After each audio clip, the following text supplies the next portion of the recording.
Between 1932 and 1962, over 73,000 prisoners endured the brutal Vorkuta Gulag north of the Arctic Circle, facing starvation, constant daylight, and temperatures of -30 degrees. The camp was merciless and remote, but for those who survived, life continued amidst unimaginable suffering.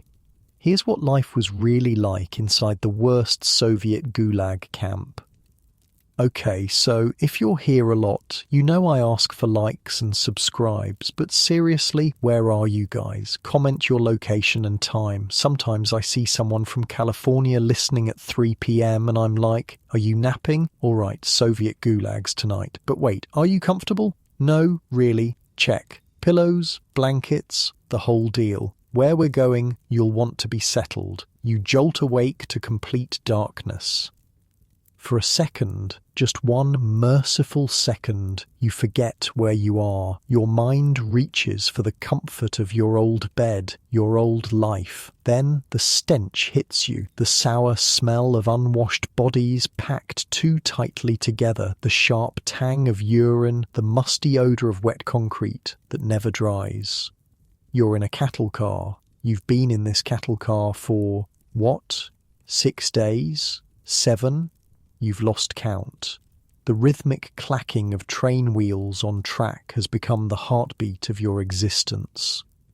We're stopping, someone whispers in the darkness. The car falls silent. All 80 of you, crammed into a space meant for livestock, hold your breath collectively. The train groans and shudders to a halt. Then comes the sound you've been dreading, metal scraping against metal as the door slides open.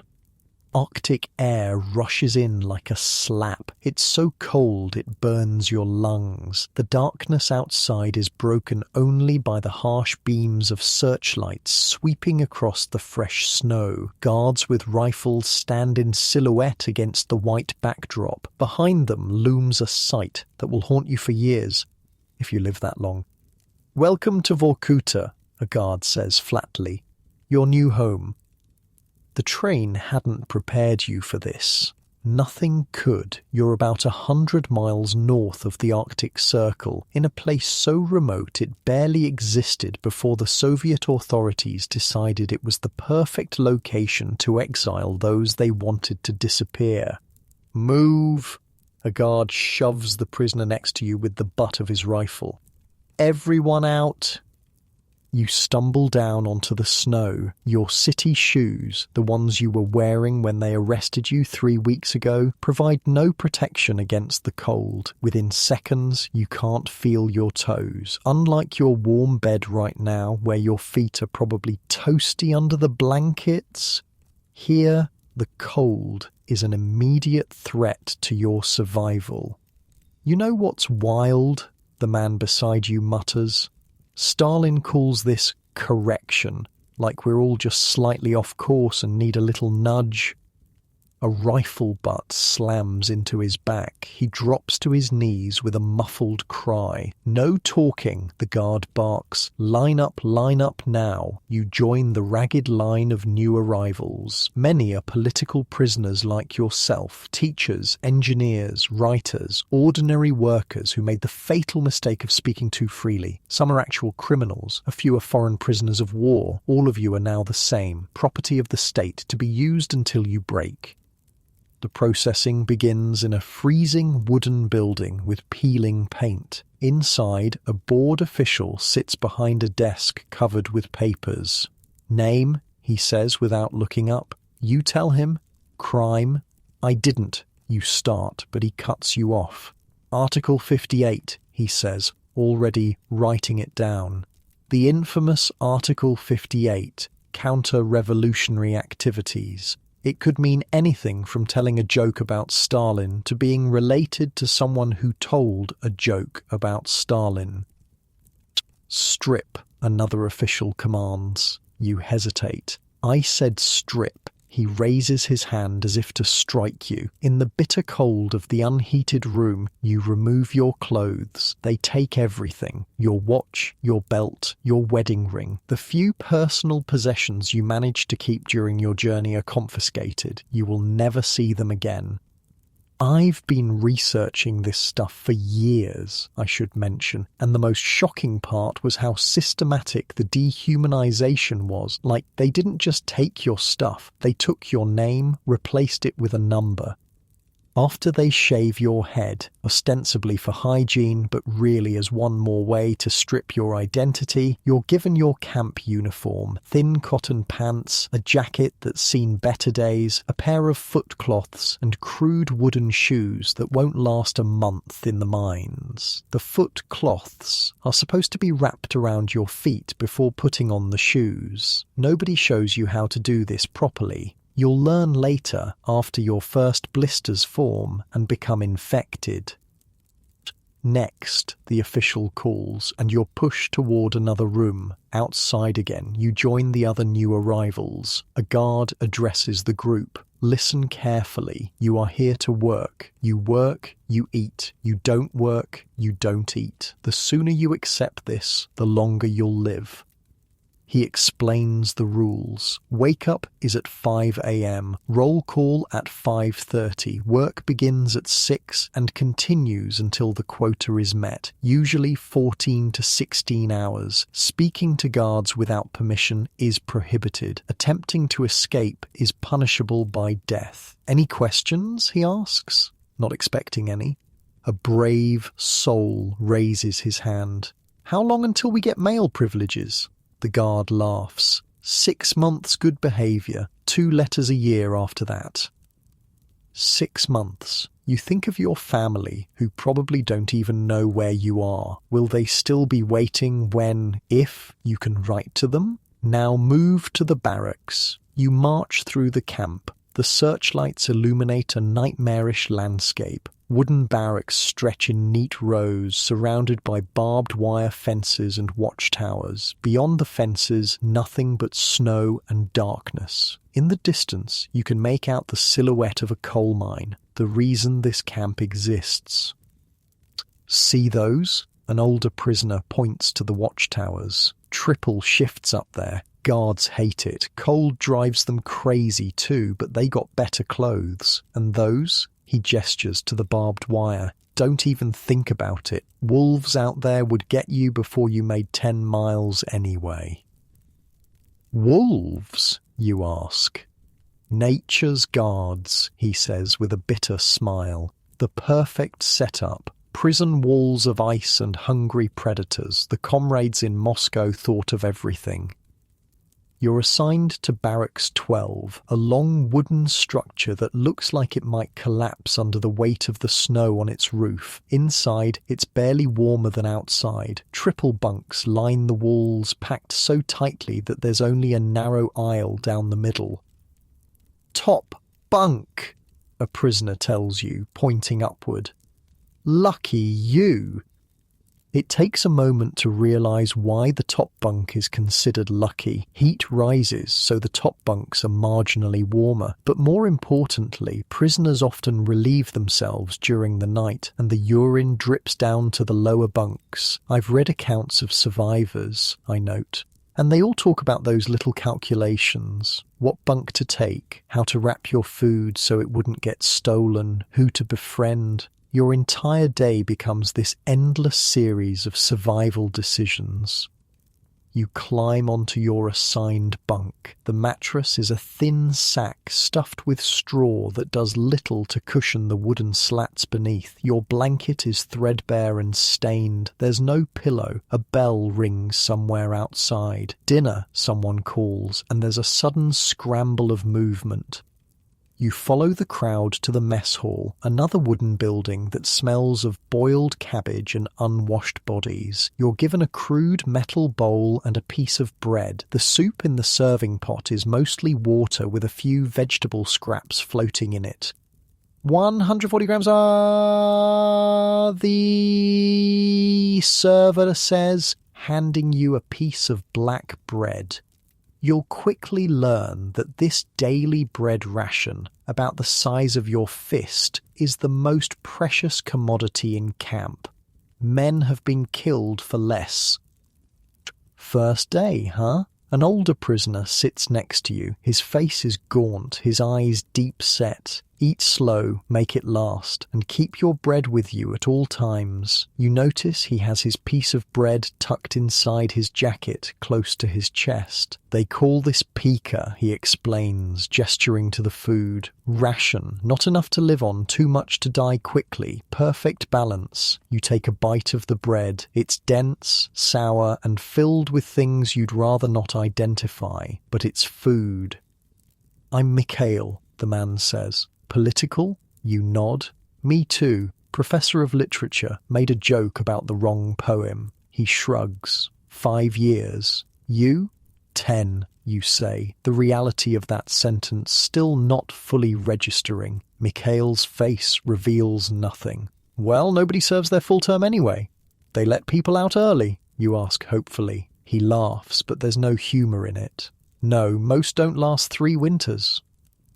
After dinner, you return to the barracks. The exhaustion of the journey and the shock of arrival finally catch up with you. You climb onto your bunk and try to get comfortable on the hard surface. Hey, I break in. Imagine for a second how different this is from where you are right now. Your soft bed, warm room, no wolves outside. Just that contrast is kind of mind-blowing. Around you, men are preparing for sleep. Some pray quietly, others stare silently at the ceiling. A few cry softly. You hear coughing, so much coughing. Later, you'll learn that tuberculosis runs rampant through the camp. First day's the worst, someone says from the bunk below. Actually, no. First day in the mine is the worst, but today's bad too. What should I expect tomorrow, you ask. They'll assign you a work detail. Pray it's not the deep mines. Surface work is better, cold as hell, but better than the tunnels. Sleep comes fitfully. The barracks never fully quiet. There's always someone snoring, coughing, talking in their sleep, or getting up to use the single bucket in the corner that serves as a toilet for 50 men. Before dawn, a bell rings harshly, followed by shouts from the guards. Podyom, get up now! You're already awake. You barely slept. But others are slower to respond, and guards enter the barracks, striking bunks with batons. Roll call in 5 minutes. Anyone not outside gets no breakfast. There's a frantic scramble as men pull on their thin jackets and shoes. Nobody wants to miss breakfast, meagre as it is. Outside, it's still dark. The temperature has dropped even further during the night. You can see your breath crystallizing in front of your face. The prisoners form lines, shivering in the pre-dawn air. Guards move down the lines, counting. Then comes the waiting, standing perfectly still in formation while officials check the numbers against their records. One missing prisoner means nobody moves until they're found, alive or dead. All present, a guard finally announces. You march to the mess hall for breakfast, a watery porridge and more of the precious black bread. Just as you finish eating, an official enters and reads from a list. New arrivals, work assignments, barracks 12, prisoners report to administration building immediately following breakfast. Your stomach tightens. This is it, the moment that might determine whether you survive your first year at Vorkuta. In the administration building, a camp official sits behind a desk piled with papers. He doesn't look up as you enter. Name and number, he demands. You give them. He consults his list. Mine 7, coal extraction. Report to Foreman Petrov at the mine entrance. 0600 hours. Your heart sinks. You've been assigned to the deep mines, the most dangerous work in the camp. But you dare not protest. As you exit the building, you see the sun beginning to rise over the camp, a weak, watery light that does little to dispel the gloom. The silhouette of Mine 7 looms in the distance, its headframe stark against the grey sky. A prisoner passing by notices your gaze. First day in the mines. A. Word of advice. Keep your head down, do what they tell you, and don't make friends too quickly. Why not, you ask? He gives you a grim smile, because in that hole most don't last the month. No point getting attached. You stare at the mine entrance, a black mouth ready to swallow you whole. The journey that began with your arrest has led you here, to the frozen edge of the Soviet Empire, where men vanish into the earth and sometimes never return. The bell rings again, signalling the end of breakfast. It's time to report for your first shift in the mines of Vorkuta, a shift that might well last the rest of your life. So that's arrival day, I say quietly. Just the first of thousands for those who survived. The stories get wilder from here. The survival strategies, the social hierarchies that developed. We'll get into all that. But for now, just take a moment. Feel your warm bed, your safe room. And maybe spare a thought for the millions who never made it home from places like Vorkuta. The next morning would bring your first real test, your first shift in the coal mines of the Arctic Circle, but that's a story for another time. The 5 a.m. bell rips through your sleep like a rusty knife. 1 second of darkness, the next, chaos. Men around you leap from bunks, fumble for clothes, crash into each other in the narrow aisle. The veterans are already dressed, having slept in most of their clothes to combat the cold. Move it, a prisoner, not a guard, barks orders. He's the barrack's elder, responsible for making sure everyone makes roll call. If someone's late, everyone suffers. You've been in Vorkuta 3 days now, long enough to understand the routine, not long enough to master it. The simplest tasks, wrapping footcloths correctly, gulping down breakfast fast enough, finding your place in line, are still clumsy struggles. Outside, it's pitch black. The sky above Vorkuta in winter never fully brightens, just a few hours of grey twilight around noon before darkness reclaims the land. The temperature gauge near the mess hall reads -38 degrees. Your nostrils freeze together when you breathe in too deeply. Hey, history nerd moment here, I break in. The polar night in Vorkuta lasted from December 17th to 27, 10 days of complete darkness, but the twilight periods before and after meant almost 2 months of functional darkness. Imagine that, going to work in the dark, working underground all day, then coming back up to more dark. Roll call is the first gauntlet of the day. 50 men from your barracks stand in 5 rows of 10, perfectly straight despite the wind cutting through your thin clothes. The guards count, recount, check their lists. A missing prisoner means a camp-wide lockdown until they're found. Being late means punishment for everyone. The count takes 20 minutes in the biting cold. Men around you stomp their feet and blow into their hands, trying to maintain circulation. The veterans know better than to complain. You're learning quickly. Barracks 12, all present, the guard finally shouts.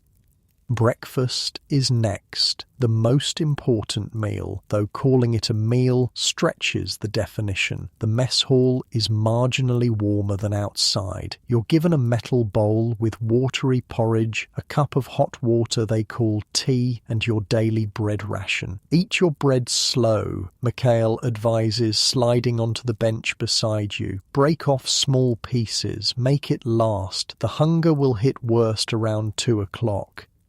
You try to follow his advice, but the hunger is already gnawing at your stomach. 3 days in Vorkuta, and you're always hungry, always cold, always tired. This is your life now. How was your first mine shift? Mikhail asks, keeping his voice low. Brutal, you admit. I don't know how anyone survives it. You adapt, he says simply, or you don't. Your first day in Mine 7 had been worse than you imagined, descending in a rickety cage elevator, the darkness absolute except for a few oil lamps, the air thick with coal dust that coated your lungs, working in a cramped seam with a pickaxe, your back screaming in pain after the first hour, and 11 more hours to go. Listen, Mikhail interrupts your thoughts. You need to figure out your survival strategy fast. Everyone who makes it past the first month has one. What's yours? You ask. He hesitates, then taps his temple. I'm the barrack storyteller. After dinner, men give me a bit of their bread to tell stories, tales from Moscow, adventures from books, anything to make them forget where we are for a few minutes. Find what you're good at. Become necessary. The bell rings, signalling the end of breakfast. Time to line up for work assignment. The foreman, Petrov, is a thick-necked man with dead eyes. He was once a prisoner himself, now upgraded to trustee status. He divides the workers into brigades and assigns daily quotas. Your brigade has 20 men and a quota of 15 tons of coal. Same as yesterday, Petrov growls, which you failed to meet, so today you work until you hit 15 tons. No coming up until then. The walk to the mine entrance is just far enough to freeze your extremities. Guards herd you along, rifles at the ready. They don't worry much about escape attempts in winter. The cold is a more effective deterrent than bullets. Hold up, I interject. Let's talk about those quotas for a sec. They were designed to be nearly impossible to meet. That was intentional. See, if you didn't meet quota, they could cut your food ration. Less food meant less strength to work. Less strength meant falling further behind on quotas, and down you'd spiral. At the mine entrance, you collect your tools, a pickaxe with a loose head, a shovel with a splintered handle. No gloves, no helmets, no safety equipment of any kind. The state needs coal, not miners. The cage elevator creaks and sways as it carries you down. Some men cross themselves, others stare blankly ahead. The veteran miners have a dead look in their eyes you're starting to recognize. It's the look of men who have accepted their fate. The shaft opens into a main tunnel with smaller tunnels branching off. Your brigade heads down one of these offshoots, stooping to avoid hitting your heads on the low ceiling. The air gets thicker, hotter, harder to breathe the further you go. Your work area is a coal seam barely tall enough to sit up in. You'll spend the next 12 to 16 hours lying on your side, picking at the face of the seam, filling carts with coal. The dust coats everything, your skin, your clothes, the inside of your lungs. Within an hour, you're coughing up black phlegm. Pace yourself, whispers the miner next to you, an older Ukrainian named Taras. Don't try to work too fast at the start. Save your strength. But pacing yourself is luxury when the quota looms. The brigade leader keeps shouting updates. How many tons extracted? How many hours left in the shift? How far behind you're falling? By noon, your arms feel like lead. Your back spasms when you try to shift position. The water in your canteen is gone and thirst burns your throat. Break, calls the brigade leader. 5 minutes. Men slump against the tunnel walls, gasping for the thick air. You notice Taras pull something from inside his jacket, a small cloth bundle. He unwraps it carefully to reveal a piece of saved bread. You have to keep something back, he tells you, seeing your gaze. Never eat all your bread at breakfast. The work will kill you otherwise. After the break, the labour resumes. The hours blur together in a haze of pain and exhaustion. The air gets worse as the day progresses, the dust thicker, the oxygen thinner. Men start making mistakes. A cart derails. Someone drops a pickaxe on his foot. Arguments break out over trivial things. We're at 13 tons, the brigade leader shouts. 2 more to go. Push harder. It's well past the normal end of shift. Through the grapevine, word comes down that the other brigades have already gone up. Only yours remains, still short of quota. I knew a guy, I pause, who told me about something they called the final hour. When you'd been working for 14-15 hours straight and you were so exhausted you started hallucinating, but you still had to keep going. He said that's when accidents happened most, when men just broke. Midnight comes and goes. Men are barely functioning, moving like automatons. Finally, at nearly 1 a.m., the brigade leader announces you've hit 15 tons. The relief is palpable, but short-lived. You still have to climb out of the mine, walk back to camp, get through evening roll call, and find some food before you can rest. And wake up is still at 5 a.m. The return journey is a death march. Men stumble and fall in the snow, only to be roughly hauled to their feet by guards. At camp, the kitchen is closed, but your brigade is given cold porridge and bread saved from dinner, a small mercy for meeting quota, however late.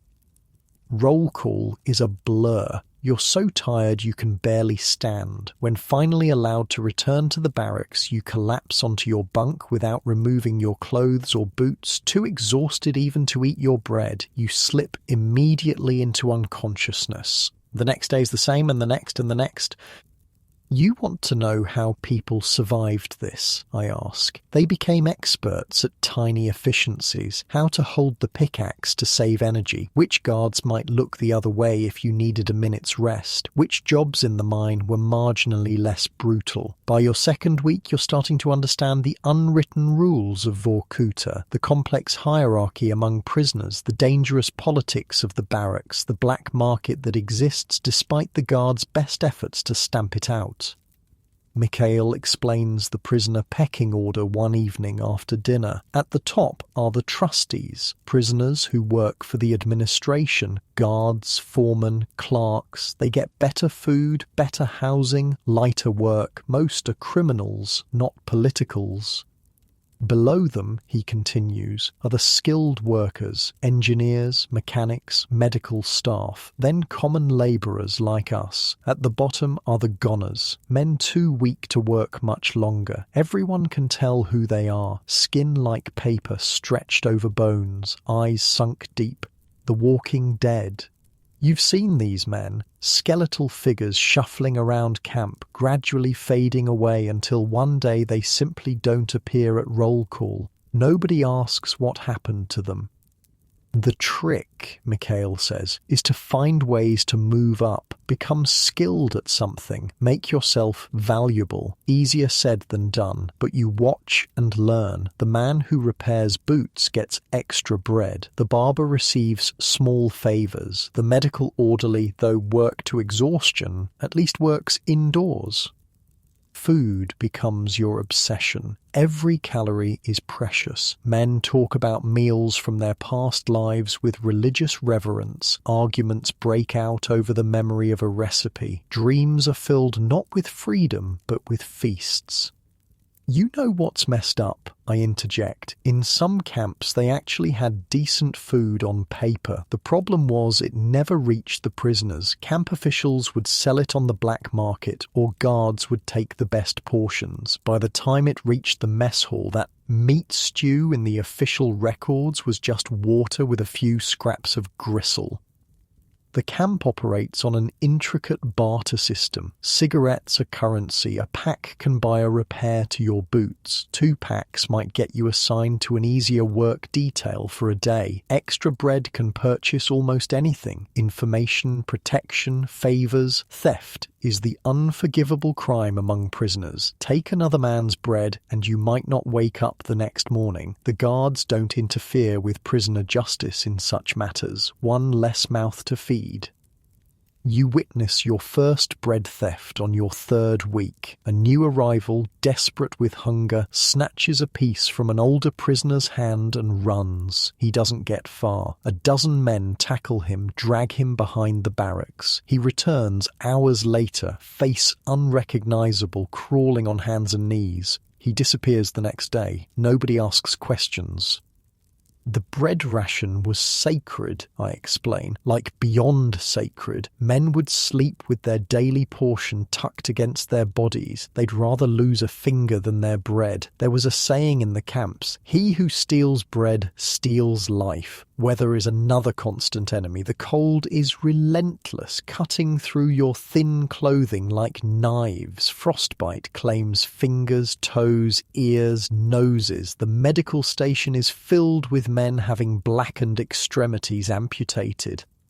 Keep moving, veterans advise. Never stand still outside. Wiggle your toes constantly. Put paper inside your clothes for insulation. You learn to sleep with your boots under your head to prevent them freezing solid overnight. You learn to urinate on your hands to warm them in an emergency. You learn that failing to brush the snow from your eyebrows can lead to them freezing to your skin.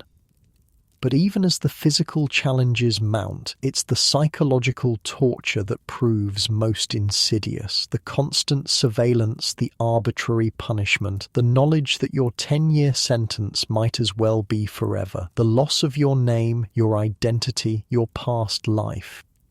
I saw a report from a camp doctor once, I mention, who said the psychological breaking point for most prisoners came between month 2 and 3. That's when the reality fully set in. This wasn't temporary, this was their life now. One evening, as you sit on your bunk too exhausted to sleep, Taurus approaches. "You're losing weight too fast," he says bluntly. "You won't last the winter at this rate." "What can I do?" you ask. "The work is impossible. The food is nothing." "There are options," he says carefully.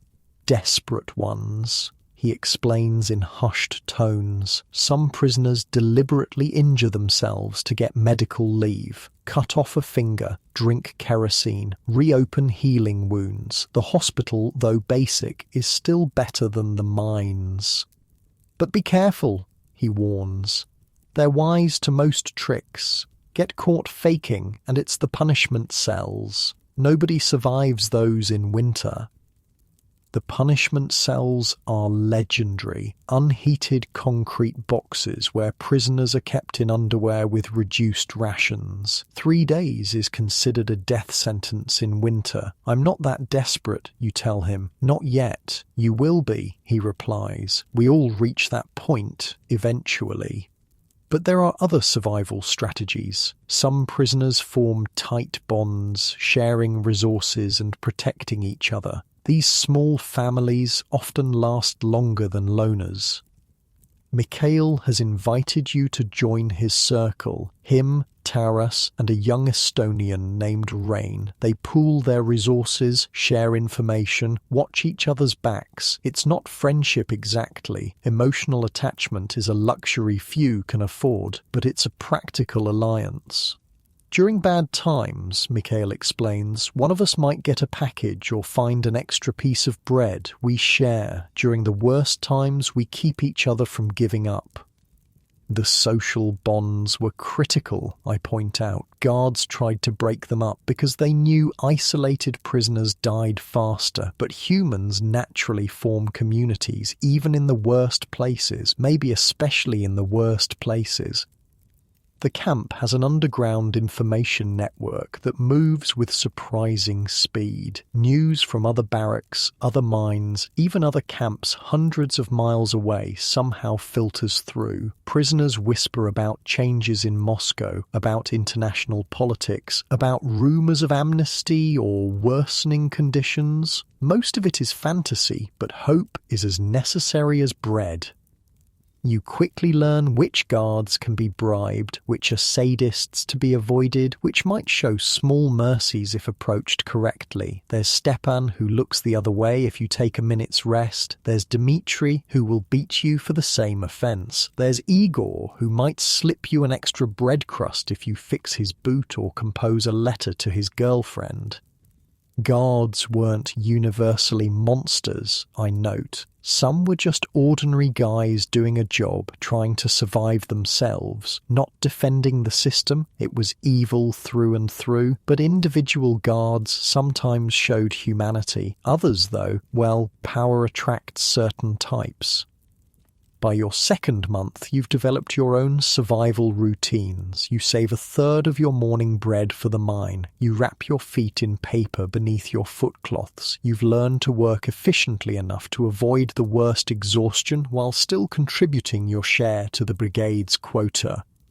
You've also learned the strange seasonal rhythms of Vorkuta. Winter is the time of death. Cold, darkness, and despair claim the weak. Spring brings mud so deep men drown in it. Summer brings mosquitoes in biblical swarms. Autumn is a brief respite before winter's return. One morning, Mikhail doesn't rise at the wake-up bell. You shake him, but he doesn't respond. His skin is hot to the touch, his breathing rapid and shallow. "Medical," you shout, and the barracks elder comes running. "Lung fever," he pronounces after a quick examination. "Get him to the infirmary." You and Taras carry Mikhail through the snow to the medical station, a slightly larger barracks with a red cross painted on the door. Inside, the smell of disinfectant barely covers the stench of infection and death. A prisoner doctor examines Mikhail briefly. Pneumonia. Not surprising with the mine dust. "We'll keep him." "Will he survive?" you ask. The doctor looks at you with tired eyes. "Depends on how strong he is and how valuable to the administration. Engineers get antibiotics, regular miners get rest and aspirin. You leave Mikhail on a narrow cot, knowing you might never see him again. The survival math is simple and brutal. Men who can't work don't eat. Men who don't eat don't live. But life in Vorkuta teaches you to continue regardless. You return to your barracks, collect your tools, and head to the mines. The quotas don't care about your sick friend. The coal must flow.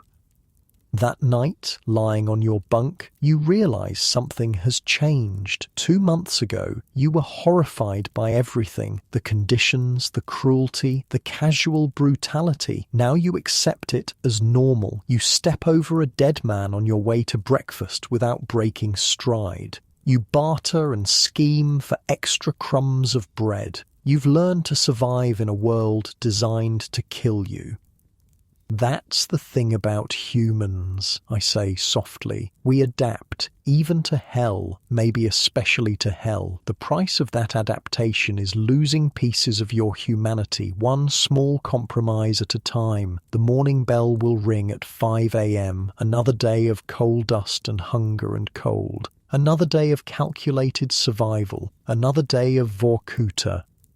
But for now, in the darkness of the barracks, surrounded by the snores and whimpers of 50 broken men, you allow yourself one moment of weakness. You think of home, of freedom, of a world beyond barbed wire. Then you push those thoughts away. In Vorkuta, hope is a luxury that weighs you down, and you've learned to travel light.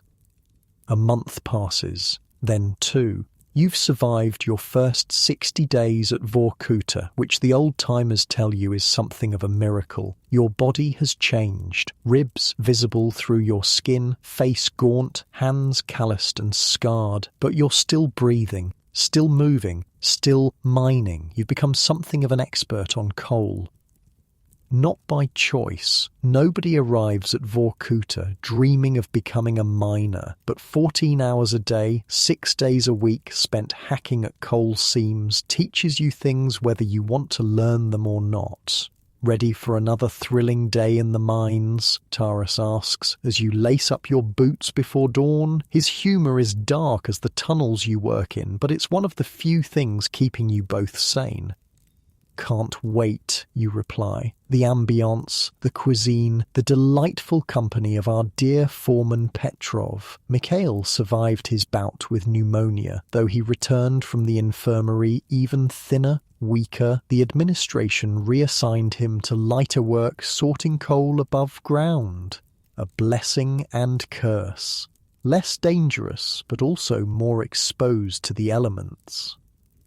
I spent months researching these mines, I interject. The coal seams at Vorkuta were some of the richest in Russia, but also some of the most dangerous, hard to access, prone to collapses, full of methane pockets. In a normal country, they might have waited for better technology.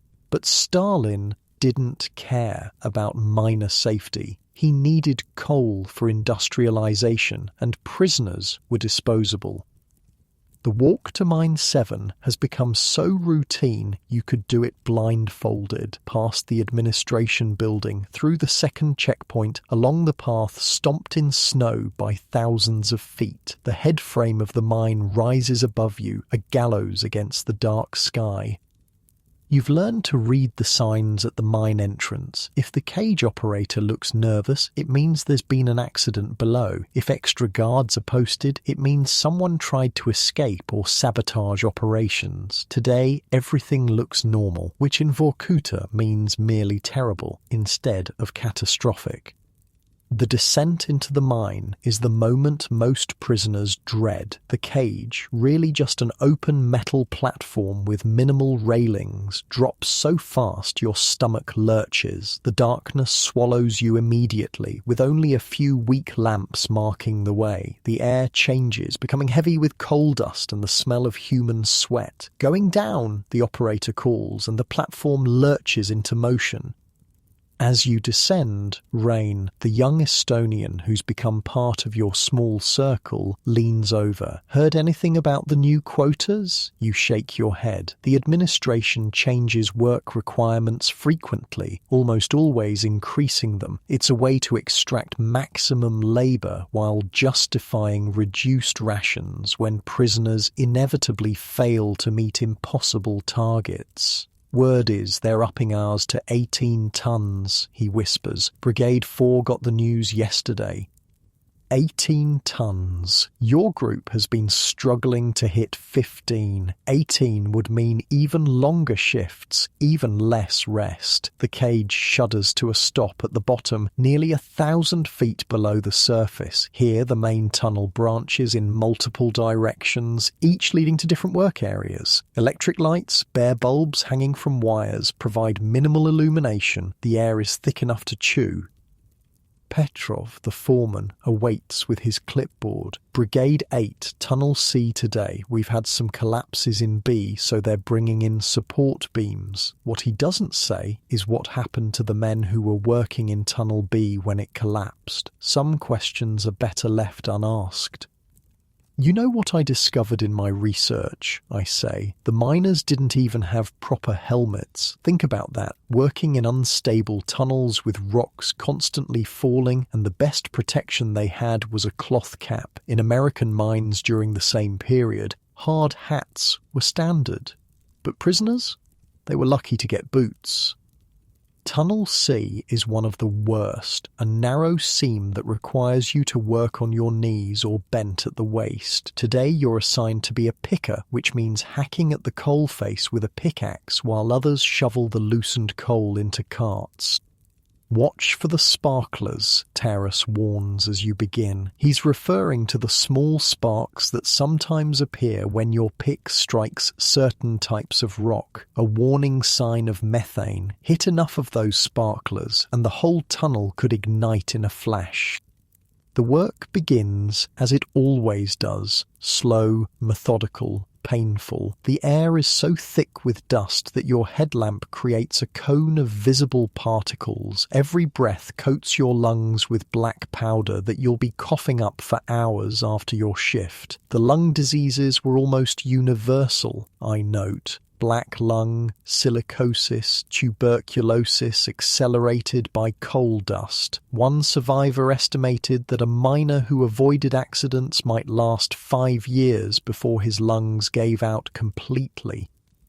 Your brigade has 20 men, split into smaller teams. You work with Taras and 2 others, a former Moscow accountant named Pavel and a Latvian farmer called Janis. Each has their role. You pick, Pavel and Janis shovel, Taras pushes the filled cart to the main tunnel where it's attached to others and pulled to the surface.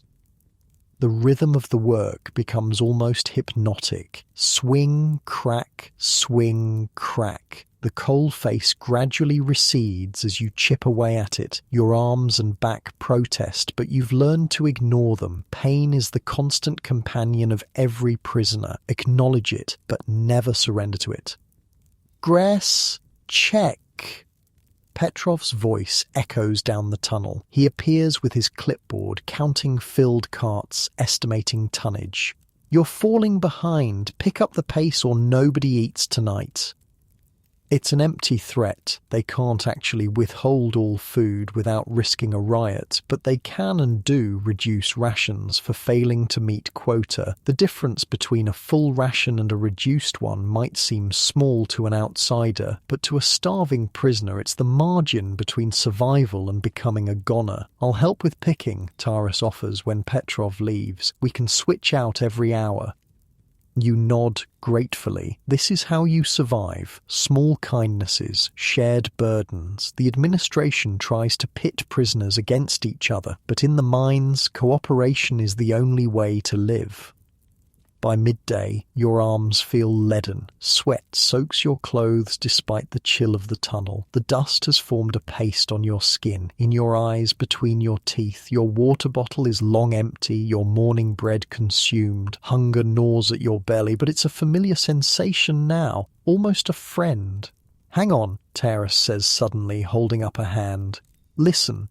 Everyone freezes. In the mines, unexpected sounds usually mean danger.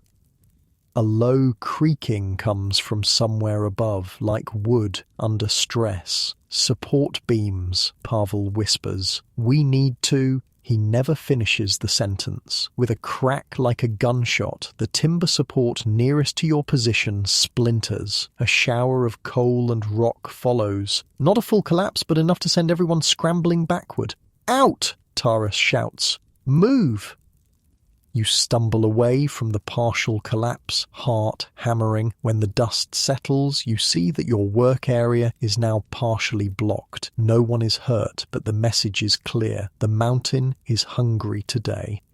So, what are you supposed to do in this situation? I ask. Report it? Take a break? Nope. The quota doesn't care about safety. The foreman just moved miners to a different section and expected them to make up for lost time. Imagine watching part of your workplace collapse, then being told, keep working or you don't eat tonight. Petrov arrives to survey the damage, his face impassive. Move to Section 5, he orders, and you're still expected to meet quota.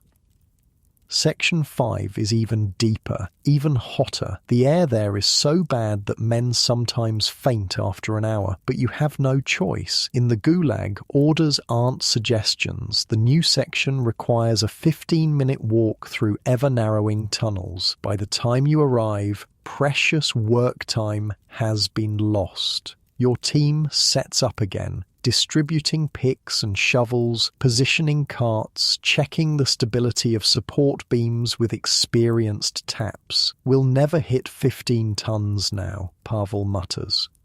Then we work until we do, Taras replies simply, and so the labour continues. Your muscles scream in protest, but you find that second wind that comes from necessity. The human body has reserves it only reveals when survival is at stake. Hours blend together in the darkness. The mine has no day or night, no seasons, no weather, just endless black rock, the scrape of metal on coal, the creaking of supports, the rumble of distant carts. I've seen men lose track of time completely down here, I remark. One survivor described how he'd sometimes forget if it was winter or summer, 1935 or 1940. The mine became its own universe with its own rules. Midway through the afternoon, though you have no way to know the exact time, a commotion breaks out in a nearby section. Shouts echo down the tunnel, followed by the sound of running feet. Cave in, someone yells. Section 6. Your team freezes. Section 6 is just beyond the bend in your tunnel, close enough that another collapse could trigger one in your area. Guards and foremen rush past. There's an evacuation procedure of sorts, though it's rarely followed properly. Officially, all miners should head to the main shaft in an orderly fashion. Unofficially, it's often chaos. Stay put, Taurus advises. If we run, they'll mark us as troublemakers. So you wait, listening to the sounds of rescue or recovery from the next section. The shouting eventually subsides, replaced by the rhythmic sound of digging. Then stretchers move past your position, carrying still forms covered with jackets. How many? Pavel asks a passing worker. 3 dead, 2 injured, the man replies without stopping. Support beam cracked right down the middle. You cross yourself, a gesture you abandoned years before Vorkuta, but have resumed here where faith is sometimes the only thing keeping men going. The dead could easily have been you or your teammates. Mining accidents are so common they barely register as unusual events. Just last week, a man 2 tunnels over was crushed when a coal car jumped its track. The week before, 2 men asphyxiated in a pocket of bad air. The death toll from accidents was actually higher than from the cold or hunger in the mining camps, I point out. One report I found estimated that in Vorkuta's worst years they lost 3 to 5 men per day to mining accidents, and those were just the reported ones. Work resumes with barely a pause. Death is acknowledged but not dwelled upon. The living still have quotas to meet. By the time your shift should be ending, your brigade has produced perhaps 12 tons of coal, well short of the 15-ton quota. As expected, Petrov announces you'll be working extended hours. Nobody comes up until we hit 15, he says flatly. This is when the real test begins. Working past exhaustion, past hunger, past the point where your body screams for rest. The brain becomes fuzzy, reactions slow, mistakes more common. It's when most accidents happen. They called it the final hour, I say quietly. Except it wasn't an hour. It could be 4, 5, 6 extra hours of work when you were already dead on your feet. Survivors described it as a waking nightmare where you'd hallucinate from exhaustion but still had to swing that pickaxe. Your team adopts a rotation system to cope. 3 work while 1 rests for 10 minutes, then switch. It's technically against regulations, but even Petrov looks the other way. Better to have men working at 75% capacity than collapsing entirely. The hours drag on. Men grow silent, conserving every ounce of energy for the work. Your world narrows to the coal face in front of you, the weight of the pick in your hands, the burning in your muscles. Near what must be midnight, the brigade leader announces you've hit 14 tons. Almost there. One final push. It's during this push that the accident happens. Pavel, exhausted beyond reason, misjudges his footing while maneuvering a filled cart. The heavy vehicle rolls back, pinning his leg against the tunnel wall. His scream echoes through the shaft. You and Taurus rush to help, lifting the cart enough for Janice to pull Pavel free. His leg is clearly broken, bone visible through torn pants and flesh. "Get the medic," you shout, but everyone knows the reality. The camp medics don't come into the mine for a single injury. Pavel will have to make it to the surface first. "I can't climb," he gasps through clenched teeth. "Can't put weight on it." "We'll carry you," Taurus says, though you're all so exhausted the prospect seems impossible. Petrov arrives, surveys the situation with cold eyes. "Put him in an empty cart. You two get him to the surface. The rest of you back to work. We're still short." And so Taurus and you begin the grueling process of pushing a coal cart containing Pavel through the narrow tunnels toward the main shaft. His face is grey with pain, teeth gritted to keep from crying out at every bump and jostle. "Sorry," you mutter after a particularly rough section. "Almost there." "Not your fault," he manages to reply. "Just get me up." The journey to the main shaft seems endless. By the time you reach it, your remaining strength is nearly gone. The cage operator eyes Pavel in the cart, sighs, and gestures for you to wheel him on. "Both of you go up with him," he says. "No sense sending you back down this late." It's a small mercy, one of the rare ones in Vorkuta. You gratefully squeeze onto the platform with the cart. The ascent is disorienting after so many hours below ground. The air gradually changes, becomes cooler, slightly fresher. The darkness above gives way to dim light, and then you're at the surface. The shock of emerging is always the same, a momentary disbelief at the existence of a world beyond the mine. Tonight, it's snowing heavily, fat flakes swirling under the harsh work lights. The cold hits like a physical blow after the relative warmth of the mine depths. Camp medics take Pavel away on a stretcher. You'll learn later that he lost the leg, amputation being the standard treatment for most serious injuries. He'll be assigned to lighter duties if he survives, perhaps boot repair or kitchen work. Injuries like that were common, I note, and in a sick way, some prisoners saw them as a twisted blessing. Lose a limb, get out of the mines. Some men deliberately maimed themselves for exactly that reason, anything to escape the underground death trap. The walk back to camp is a stumbling nightmare. Your legs barely support you, your lungs burn from coal dust, your empty stomach cramps painfully, but somehow you make it through evening roll call, through the perfunctory meal of watery soup and bread, back to the relative sanctuary of your barracks. You collapse onto your bunk, too exhausted even to remove your filthy clothes. Sleep takes you immediately, but it's not restful. In your dreams, you're still in the mine, still picking at coal that never ends, still hearing the creaks of support beams ready to give way. I talked to a Vorkuta survivor once, I say softly. He told me he still had the same nightmare 60 years later, still heard the sounds of picks on coal, still felt the dust in his lungs. The mine never really let him go. The next morning comes too soon, as always. Your body protests every movement, muscles stiff and sore, lungs still congested with dust. But the bell rings and you rise. Roll call waits for no one. At breakfast, news circulates that quotas have indeed been raised to 18 tons per brigade. A collective groan rises from the mess hall.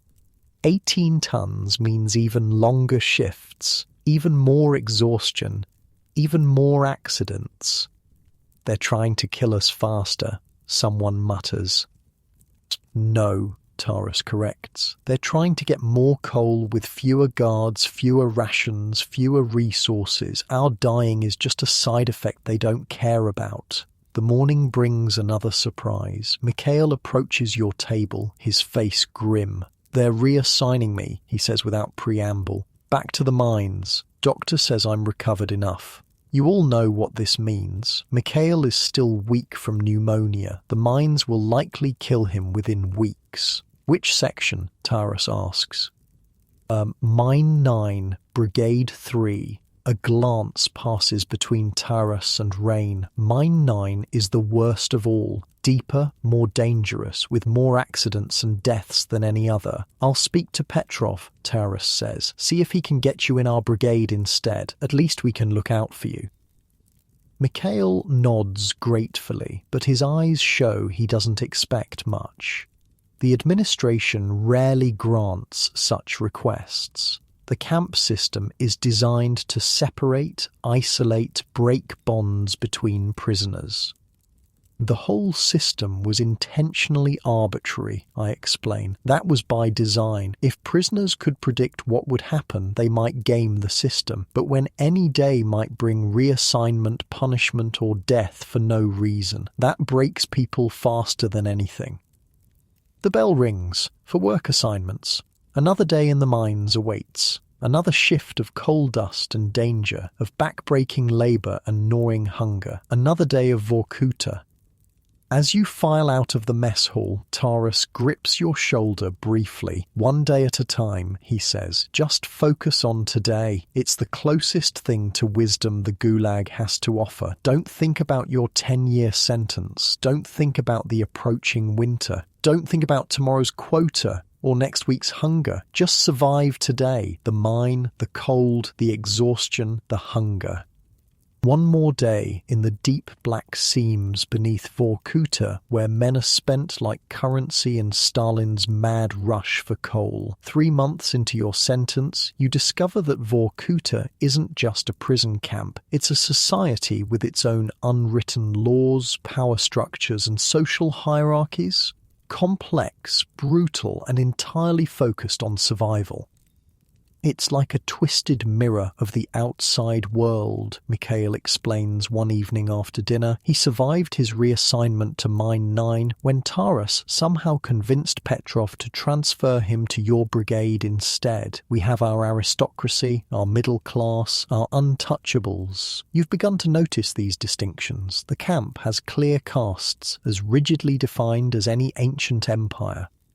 So tonight we're talking social dynamics, I interject. This is where it gets interesting, because these camps weren't just places of suffering, they were entire micro-societies. People formed bonds, fell in love, made enemies, built reputations, all the drama of human life just concentrated and intensified by extreme circumstances. At the top of Vorkuta's hierarchy are the trustees, prisoners who work with the administration, camp guards who are themselves former prisoners, clerks who handle the paperwork, foremen who oversee work brigades. They wear better clothes, eat better food, sleep in separate quarters. Never trust a trustee, Taurus warned you early on. They sold their souls for an extra bowl of soup.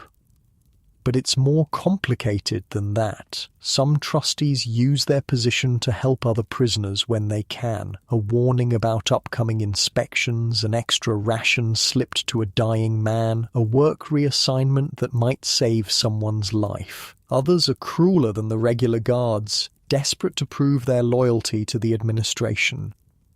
Below the trustees are the skilled workers, doctors, engineers, mechanics, cooks. Their specialized knowledge makes them valuable enough to be treated marginally better. They work indoors, away from the worst weather. Their barracks might have slightly better heating.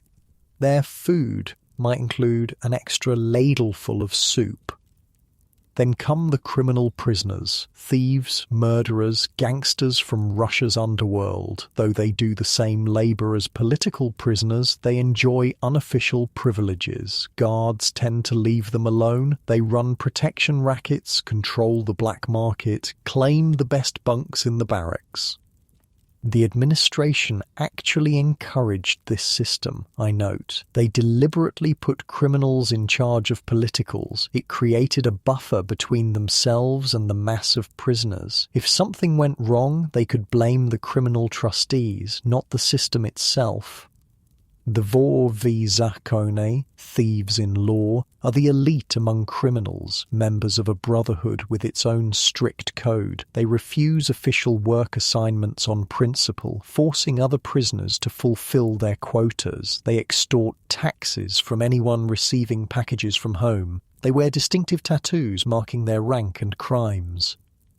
See that man? Taurus nods toward a barrel-chested prisoner with tattoos covering his hands and neck. That's Ivanich. He runs most of the rackets in our sector. Cross him and you won't wake up the next morning.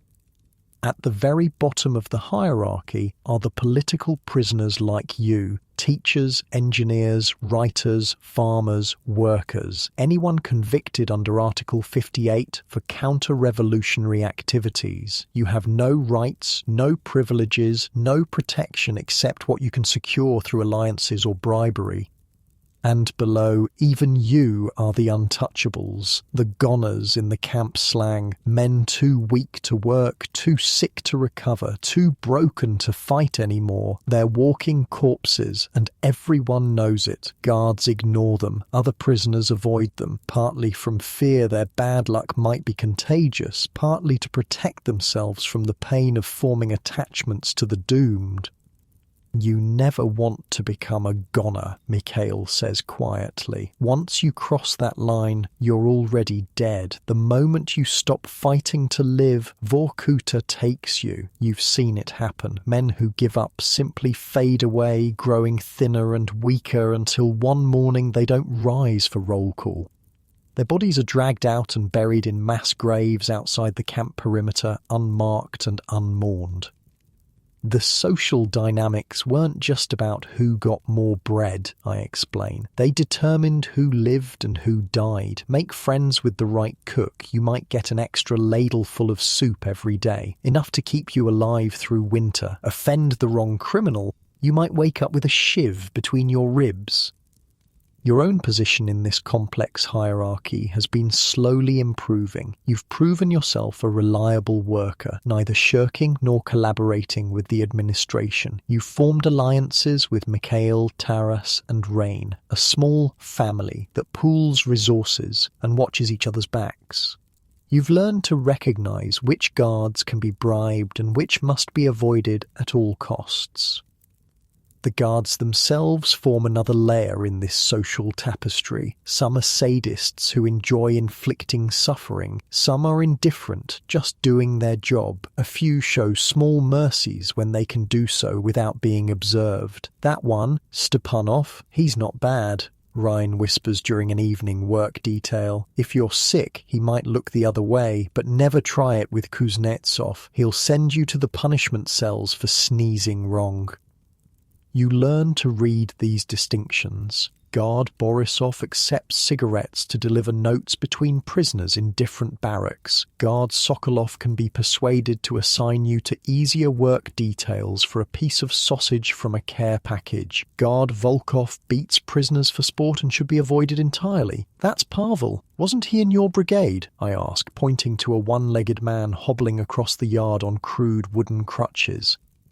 You nod. Pavel survived his amputation, but now works in the camp workshop making boots. His daily bread ration is smaller since he can't do heavy labour, but he supplements it by repairing guards' personal items for payment in food.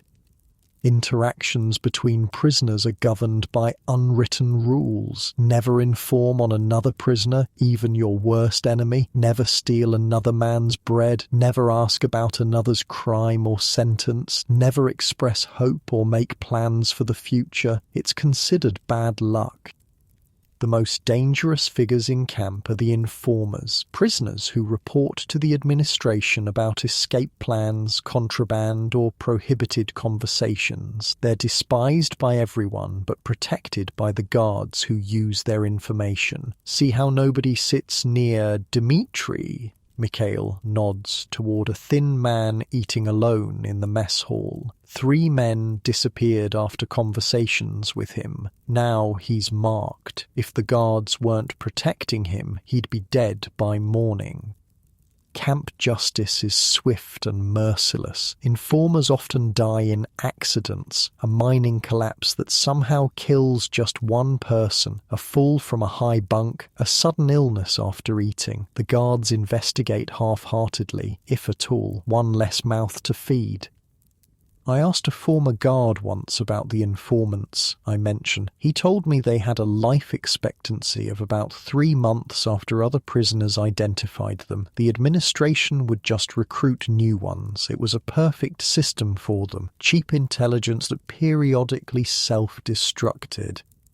But there are positive relationships too. Friendships formed despite the administration's efforts to prevent them. Men from the same hometown or profession seek each other out. Those who speak the same language gravitate together. The camp holds prisoners from across the Soviet Union and beyond. Russians, Ukrainians, Balts, Caucasians, Central Asians. former Nazi prisoners of war, even some American soldiers captured during the Korean War. This diversity creates both tension and solidarity. The Ukrainians stick together, Taras explains. He's Ukrainian himself, from a village near Kiev. So do the Balts. The administration tries to split us up, mix the barracks, but we find ways to help our own. Ethnic tensions sometimes flare, particularly between groups with historical grievances. Russians and Chechens eye each other warily. Ukrainians and Poles have their own complex history, but common suffering often bridges these divides. In the face of the true enemy, the camp administration, old hatreds sometimes fade. My father fought against the Russians in the Estonian Independence War, Rain tells you one night. Now I'm sharing my bread with a Russian professor and a Ukrainian farmer. The world is strange. Romance exists too, though the camps segregate men and women. Secret notes are passed between male and female zones. Brief encounters occur during work details. Guards can be bribed to look the other way for a few precious minutes. Vitali from Barracks 8 is in love with a woman from the female sector, Mikhail tells you, a rare smile crossing his face. They met during agricultural work last summer. Now he trades his tobacco ration to a guard who delivers his letters to her.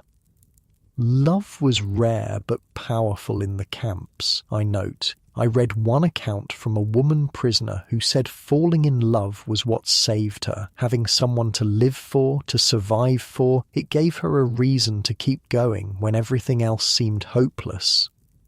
The black market flourishes despite constant surveillance. Everything has value in Vorkuta. Cigarettes, bread, clothing, medicine, tools, information. Transactions happen in shadows, in whispers, in subtle hand signals. Goods change hands during work shifts, in latrine visits, in the brief moments before lights out. You witness an exchange during lunch, a pack of cigarettes passed under the table in return for what looks like a small jar of fat, probably saved from multiple soup rations. Neither man acknowledges the transaction visibly, their eyes never meet, but both walk away satisfied. "Where do the cigarettes come from?" you ask Taras later. Guards sell them, or prisoners with access to the supply warehouses steal them, or they come in care packages and get traded. Everything finds its way into the market eventually. Care packages from home are the most prized possessions in camp. Not every prisoner is permitted to receive them, and not every family can afford to send them, but those who get packages gain instant status and currency for the black market. "I haven't been approved for packages yet," you tell Mikhail. As a new prisoner, you're still waiting for permission to notify your family of your location and receive mail. "It'll come, maybe after 6 months if you stay out of trouble," he assures you. Though by then, who knows if your family will still be at the same address. The authorities don't exactly help them track you down. Cultural life persists even in this hell. Engineers sketch building designs in the dirt during breaks. Musicians fashion crude instruments from camp materials. A balalaika made from wood scraps and wire, a drum from a tin can and stretched cloth. Poets compose verses in their heads during work shifts, reciting them at night to appreciative audiences. Mikhail's stories save lives, Rain tells you. On the worst nights when men are ready to give up, he reminds us there's a world beyond the wire, a world worth surviving for. The cultural stuff wasn't just entertainment, I explain. It was resistance, creating beauty in a place designed to destroy the human spirit. That's revolution in its purest form.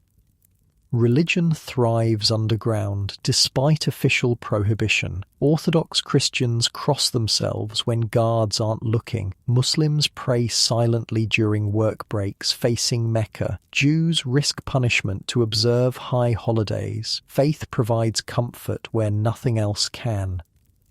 You notice an old man who traces a cross on his chest before eating his bread each day. His name is Father Sergei, a Russian Orthodox priest serving 20 years for refusing to close his church. His quiet dignity has earned him respect from prisoners of all backgrounds. The guards know he leads secret prayers, Mikhail whispers, but they leave him alone mostly. Even they have limits, it seems.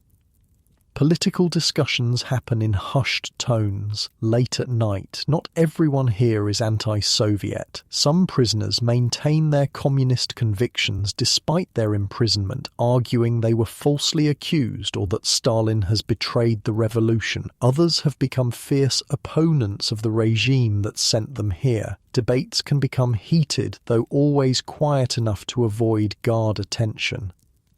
I believed in the party, a former factory director tells you during a rare moment of candor. I still believe in the ideas, but the system is corrupt to its core. Stalin has twisted everything Lenin built. Watch yourself, Taras warns after the man leaves. That kind of talk gets people sent to the punishment cells. Information is perhaps the most valuable currency in camp. News from outside about political changes, international relations, amnesties in other camps travels through an elaborate prisoner grapevine that somehow bridges even the isolation of the Arctic Circle. "Heard anything new?" is the standard greeting between prisoners who haven't seen each other for a few days. "They say there's trouble in the Kremlin," a kitchen worker whispers during dinner service. "Stalin's health is failing." Nobody knows if such rumours are true, but they sustain hope. Any change might bring improvement, or at least a different kind of suffering. The information networks were incredible, I remark. Prisoners would piece together news from snippets overheard from guards, from newly arrived inmates, from scraps of newspapers used as toilet paper. They often knew major world events before the official announcements. Education continues informally. Professors teach foreign languages to small groups using sticks to write in the snow. Engineers explain principles of construction to former farmers. Doctors share medical knowledge that might save lives in a place with minimal health care. Mikhail taught me to read better Russian, Ryan tells you proudly. In return, I teach him Estonian swear words. These small exchanges maintain humanity in a place designed to strip it away, learning, teaching, sharing, acts of resistance against a system that views prisoners as nothing more than labour units. The camp administration works constantly to disrupt social bonds. Prisoner transfers between barracks or work brigades happen regularly, breaking up friendships and alliances. New prisoners arrive, bringing different dynamics. Old prisoners disappear to other camps or into the permafrost graves outside the wire.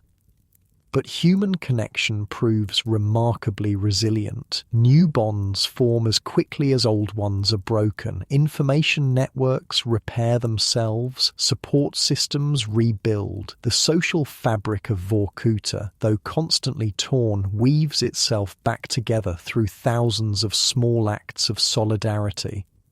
That's the thing about trying to break human connections, I observe. It never fully works. Even in the worst places, people find ways to help each other, protect each other, remind each other they're still human. Your own small circle has grown. Beyond Mikhail, Taras and Rain, you've formed tentative friendships with others. Pavel with his one leg, a young Georgian named Dato who works in the kitchen, an old Muscovite engineer called Fyodor who knows which mine tunnels are safest.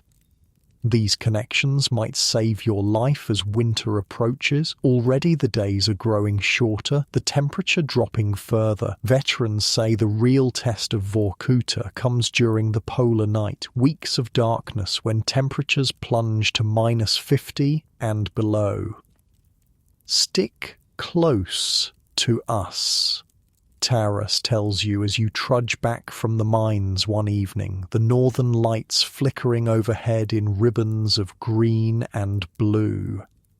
First, winter's the hardest. We'll get through it together. You nod, grateful for this small promise of solidarity. In a place where men are reduced to numbers, where death is as common as breakfast, where betrayal might come from any direction, the simple words, "we'll get through it together," are more precious than gold. The complex social world of Vorkuta won't save you from the cold, the hunger, the exhaustion, or the coal dust filling your lungs, but it might, just might, preserve enough of your humanity to survive until spring. If spring ever comes to this frozen corner of Stalin's empire, winter descends on Vorkuta like a predator, patient, merciless, hungry for the weak. By early November, darkness has nearly swallowed the camp. The sun appears for just a few hours each day, a pale disk barely clearing the horizon before sinking again. The cold up there isn't like cold anywhere else, I explain. It's not just a temperature, it's an entity, a presence, like a physical weight pressing down on everything. At -40, your spit freezes before it hits the ground. At -50, which was common in Vorkuta winters, the air itself seems to crystallize.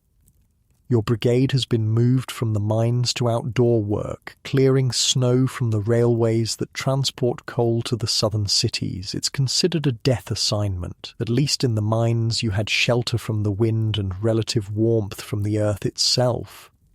Outside, nothing protects you from the elements.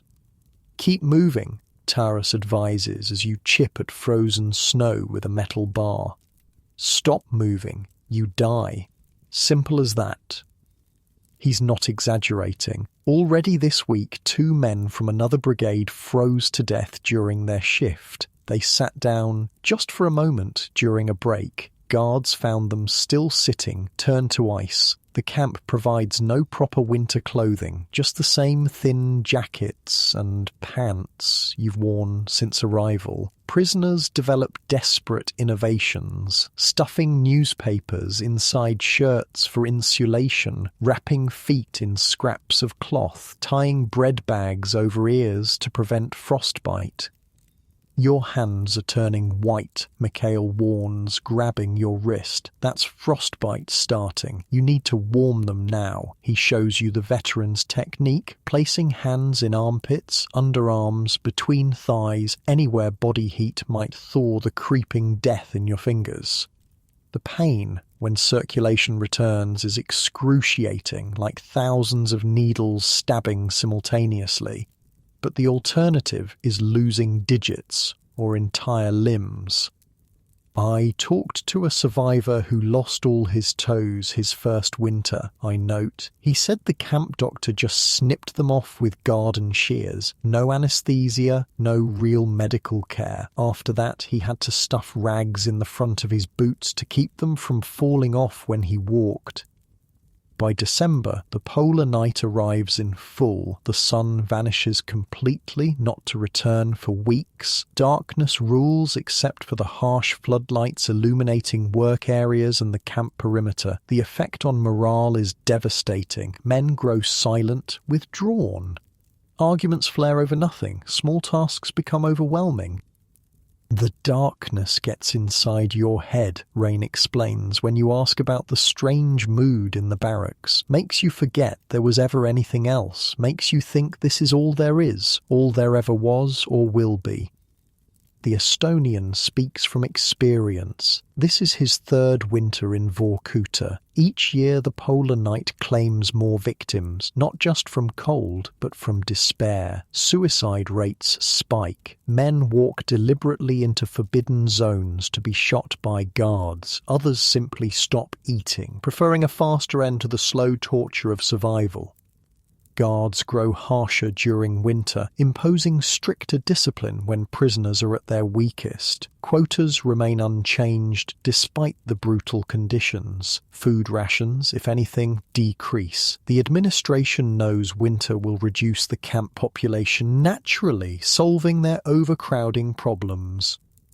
The first big storm is the worst, Taras tells you as you huddle together during evening meal. Outside, wind howls like a living thing, driving snow horizontally past the barracks windows. 3 days of this, maybe 4. We won't go outside until it passes. Being snowbound in the barracks brings its own challenges. 50 men confined in a space designed for 30, with minimal sanitation and dwindling food. The stove in the centre provides barely enough heat to prevent freezing, let alone comfort. Men wear every piece of clothing they own, even while sleeping. You learn the winter survival tricks from the veterans. Sleep in the middle of the barracks, away from the walls where ice forms inside. Stuff paper into your clothes for insulation. Keep bread inside your shirt so it doesn't freeze solid. Melt snow in your mouth when thirst becomes unbearable. Never, ever lick metal. Had a new guy last year, Rain recalls grimly. Someone dared him to lick a shovel handle. His tongue stuck instantly, tore half of it off trying to get free, bled to death before they could get him to the infirmary. The storm rages for 5 days. When it finally subsides, the camp resembles an alien landscape. Snow has drifted higher than a man's head in places. Buildings are half buried, paths have vanished completely. Work brigades spend days just digging out. Men disappear up to their chests in snow, creating narrow channels between buildings. The mines, at least temporarily, are inaccessible. The administration focuses on clearing the railway first. Coal shipments must continue regardless of weather. "Look at that," Mikhail says quietly, pointing upward one night as you trudge back to the barracks. Above you, the northern lights dance across the sky in rippling curtains of green and blue. The beauty is so unexpected, so at odds with the hell around you, that it stops you in your tracks. For a moment, just one moment, you forget where you are. Aurora borealis, Mikkel explains, caused by solar particles hitting the atmosphere. At least that's the scientific explanation. The Nenets natives believe they're the spirits of the dead dancing. Maybe both are true, you suggest. The Northern Lights were one of the few genuine comforts prisoners had, I remark. Several survivors mentioned them in their memoirs, how they'd risk punishment by stopping work just to look up at them. Beauty becomes more precious when everything else is ugly. December brings the nadir of existence, the darkest days, the coldest temperatures, the highest death rates. Men die in their sleep from exposure, despite being indoors. The infirmary fills with frostbite cases, pneumonia victims, men broken by the relentless assault of winter. Your small circle grows even closer, pooling resources to survive. Taras trades his prized pocket knife for an extra blanket that you all share. Mikhail tells stories each night to maintain morale. Rain, with his Estonian fisherman's background, shows you all how to properly layer clothing for maximum warmth with minimum bulk. We stick together, we live, Taras says simply. We split up, we die. The administration has a different strategy. As winter deepens, they increase pressure on prisoners through reduced rations, longer work hours, and arbitrary punishments. Breaking the human spirit is as much a goal as extracting labour. They know exactly what they're doing. Mikhail observes bitterly. Winter weakens the body. They weaken the mind. Together, they break the soul. The punishment cells claim their highest toll during winter. A 3-day sentence becomes a virtual death penalty when the unheated concrete boxes drop to 50 below zero. Men return, if they return at all, with blackened limbs, vacant eyes, pneumonia rattling in their lungs. The doctor told us how brutal these cells were, I interject. In his report to Moscow, which was never meant to be published, he wrote that the punishment cells in winter represented a technique of execution without the need for bullets. They knew exactly what they were doing. Christmas passes unmarked officially, though Christian prisoners observe it in whispers. New Year arrives with no celebration. January brings the first hint of returning light, a faint glow on the southern horizon at midday. It's not actual sunrise, just the promise that darkness won't rule forever. "We've passed the worst," Mikhail says, nodding toward the distant glow. "From here, each day brings more light." The psychological effect of this simple fact is remarkable. Men stand straighter, conversation returns to the barracks. Even the grueling work seems slightly more bearable with the promise of light's return. But winter is far from over. February brings the coldest temperatures of the year. Though daylight gradually increases, the camp remains gripped in ice, the landscape a monochrome study in white and grey. Work continues regardless of conditions. The coal must flow, the quotas must be met, the machine of Soviet industry must be fed. "The worst thing is the never-ending nature of it," Rain says one evening, as you all huddle around the barrack stove. "Summer, winter, they work us the same. No holidays, no rest, just endless labour until we die." March brings slightly warmer temperatures but new hazards. The snow begins to melt during day hours, then refreezes at night, creating treacherous ice. Falls become common, resulting in broken bones that never properly heal. The camp roads turn to sludge, making transportation of coal nearly impossible. And then, just as spring seems possible, nature plays its cruelest joke, a massive blizzard in early April that buries the camp once more. The sudden return to winter conditions breaks something in many prisoners. Men who survived months of cold and darkness collapse under this final insult. "Happened last year too," Taras tells you as you dig out the paths again. Spring blizzard, always one last killer before the thaw. You've noticed something about yourself in recent weeks, a dullness of emotion, a distance from your own suffering. It's as if you're observing your life rather than living it. Food doesn't taste, pain doesn't register fully, fear has become background noise. You recognize this as a survival mechanism, but it troubles you nonetheless. Are you still human if you can't feel? It's normal, Mikhail assures you when you confide this concern. The mind protects itself. Feel too much here, you break. Feel nothing, you survive. The trick is remembering how to feel again later if you get out. If, you repeat, not when. After 6 months in Vorkuta, optimism feels like a foolish luxury. As April progresses, genuine spring finally arrives. The sun returns fully, climbing higher in the sky each day. Snow begins melting in earnest, revealing the filth beneath. Months of human waste, garbage, and the occasional corpse that went unnoticed under snowdrifts. The smell is overwhelming after the clean scent of snow and ice. The camp becomes a swamp of mud and excrement. Disease spreads: dysentery, typhus, influenza. In some ways, spring brings more death than winter's depths. "At least it's not cold," Rain says, trying to find the bright side as you wade through knee-deep mud to reach the work area. But the warming temperatures bring a new phenomenon, one that veterans have warned you about, with expressions of mingled dread and resignation. As May approaches, the sun stops setting altogether. The polar day begins. "It messes with your head worse than the darkness," Taras explains, as you lie awake in your bunk, bright sunlight streaming through the barracks windows at midnight. Can't sleep properly, lose track of time, start seeing things that aren't there.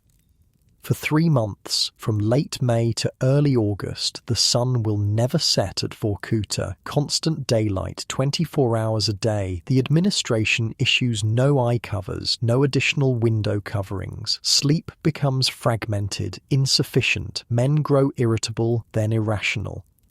It's like torture, but so weird, I comment. In one survivor's memoir, he said the constant light was worse than the beatings. At least pain ends. The light never stopped. Never. The body gets confused, brain chemistry goes haywire, people start breaking down.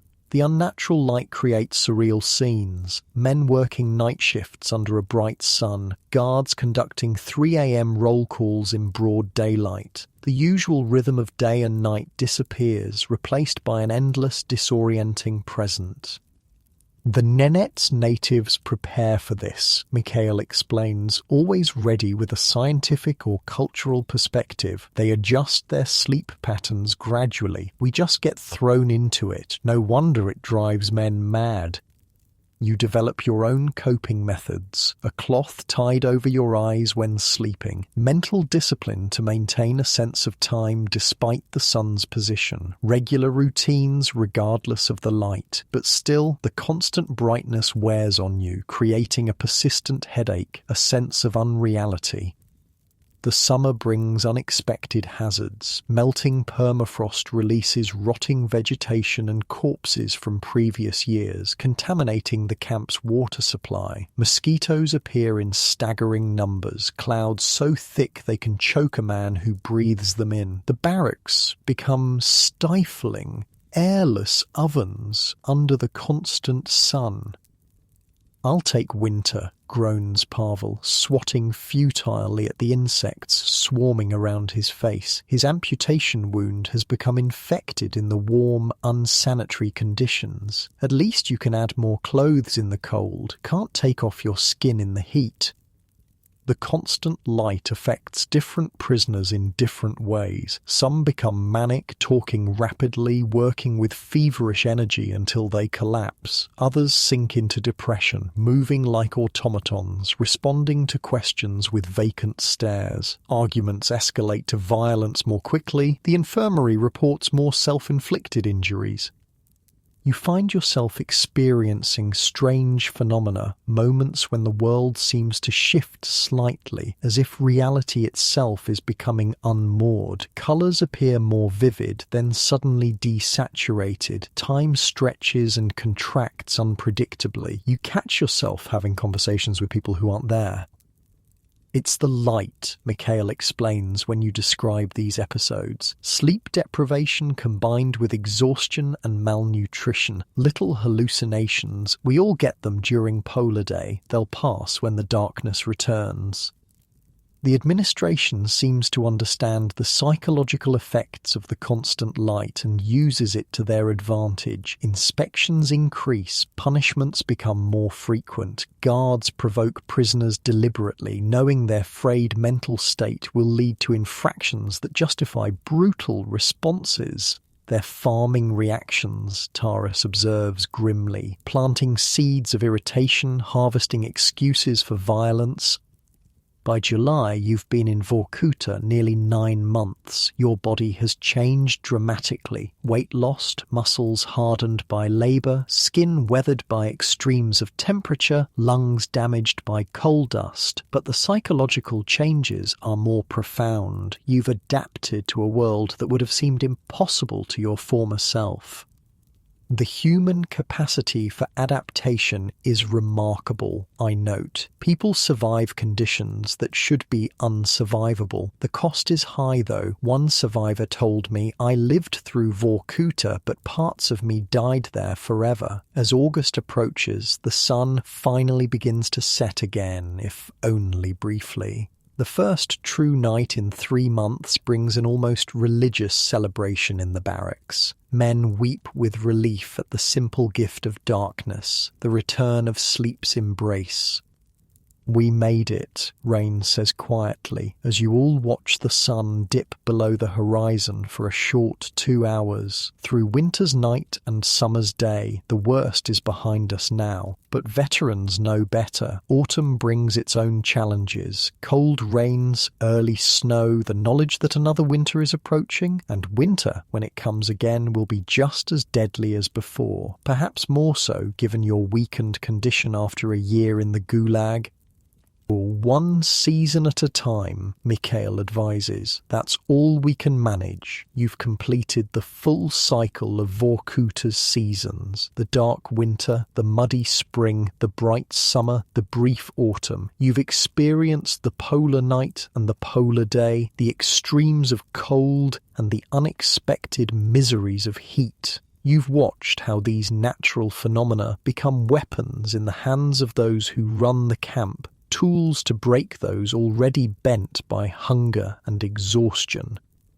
And you've survived, not unscathed, not unchanged, but alive. In Vorkuta, that alone is a victory. As the days begin shortening again, as the temperature starts its downward trend, you find yourself oddly calm. The approaching winter holds no mysteries now, only familiar hardships. You know what to expect. You know how to endure. The second year is easier in some ways, harder in others, Taras tells you. The body knows what's coming, prepares itself, but the mind begins to understand how long 10 years really is. That's the danger. You nod, understanding. Hope and despair are equally dangerous in the Gulag. The trick is finding the narrow path between them, a day-to-day existence, focused on immediate survival rather than the crushing weight of your sentence or the distant mirage of freedom.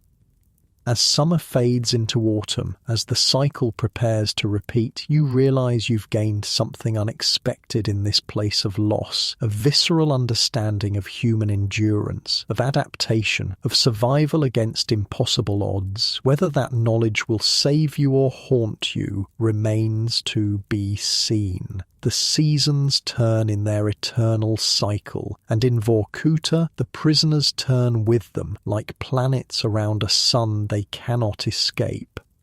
A year into your sentence at Vorkuta, you've witnessed countless deaths, endured unimaginable hardships, and lost pieces of yourself you didn't know could be taken. Yet amid this systematic destruction of human dignity, something unexpected happens. You begin to notice moments of grace, small, fragile, but unmistakably real. Think about this, I say quietly. In a place engineered to strip away humanity, designed by people who saw prisoners as nothing but labor units, individuals still found ways to be human. That's either the most heartbreaking thing about the Gulag or the most hopeful, maybe both. It starts with bread. One evening, after a particularly brutal shift in the mines, you return to your bunk to find a small piece, maybe 20 grams, wrapped in a scrap of cloth and tucked under your thin pillow. You look around, but nobody meets your eye. The giver remains anonymous, the gift unexplained. Someone noticed you struggling today, Mikhail says later when you show him. This is how it happens. Someone helps you. Later, you help someone else.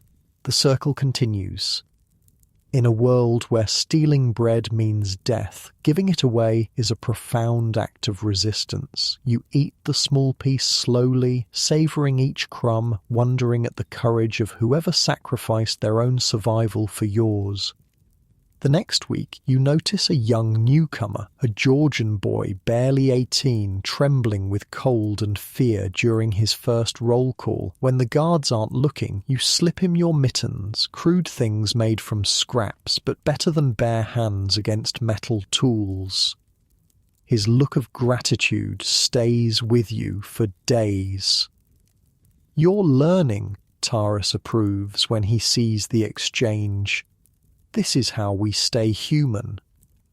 These small kindnesses happen everywhere once you begin looking for them. A prisoner with access to the kitchen sneaks potato peels to the weakest men. A barber offers free haircuts to new arrivals, helping them adjust to camp life. A former doctor treats wounds after hours, using primitive remedies made from boiled herbs and stolen bandages. The administration forbids helping others, Mikhail explains. They want us competing for scraps, fighting amongst ourselves. When we cooperate instead, we're defying the entire system. culture becomes another form of resistance. One night after dinner, a Ukrainian prisoner produces a balalaika fashioned from wood scraps, wire from the mines, and glue made from boiled fish bones. He plays folk songs from home, keeping the volume low enough that guards won't hear. Men gather around, momentarily transported beyond the barbed wire. "You play anything?" the Ukrainian asks, offering you the instrument. You shake your head. "But I know some poems, Pushkin mostly."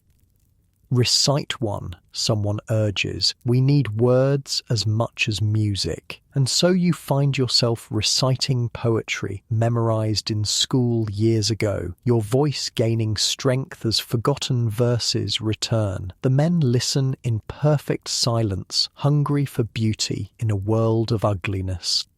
"You know what shocked me about camp culture," I interject. "Its sophistication. These weren't just simple sing-alongs. Camps had underground orchestras, poetry recitals, philosophical debates, even theatrical performances. Starving men would trade bread for a chance to hear a Mozart piece played on a homemade violin."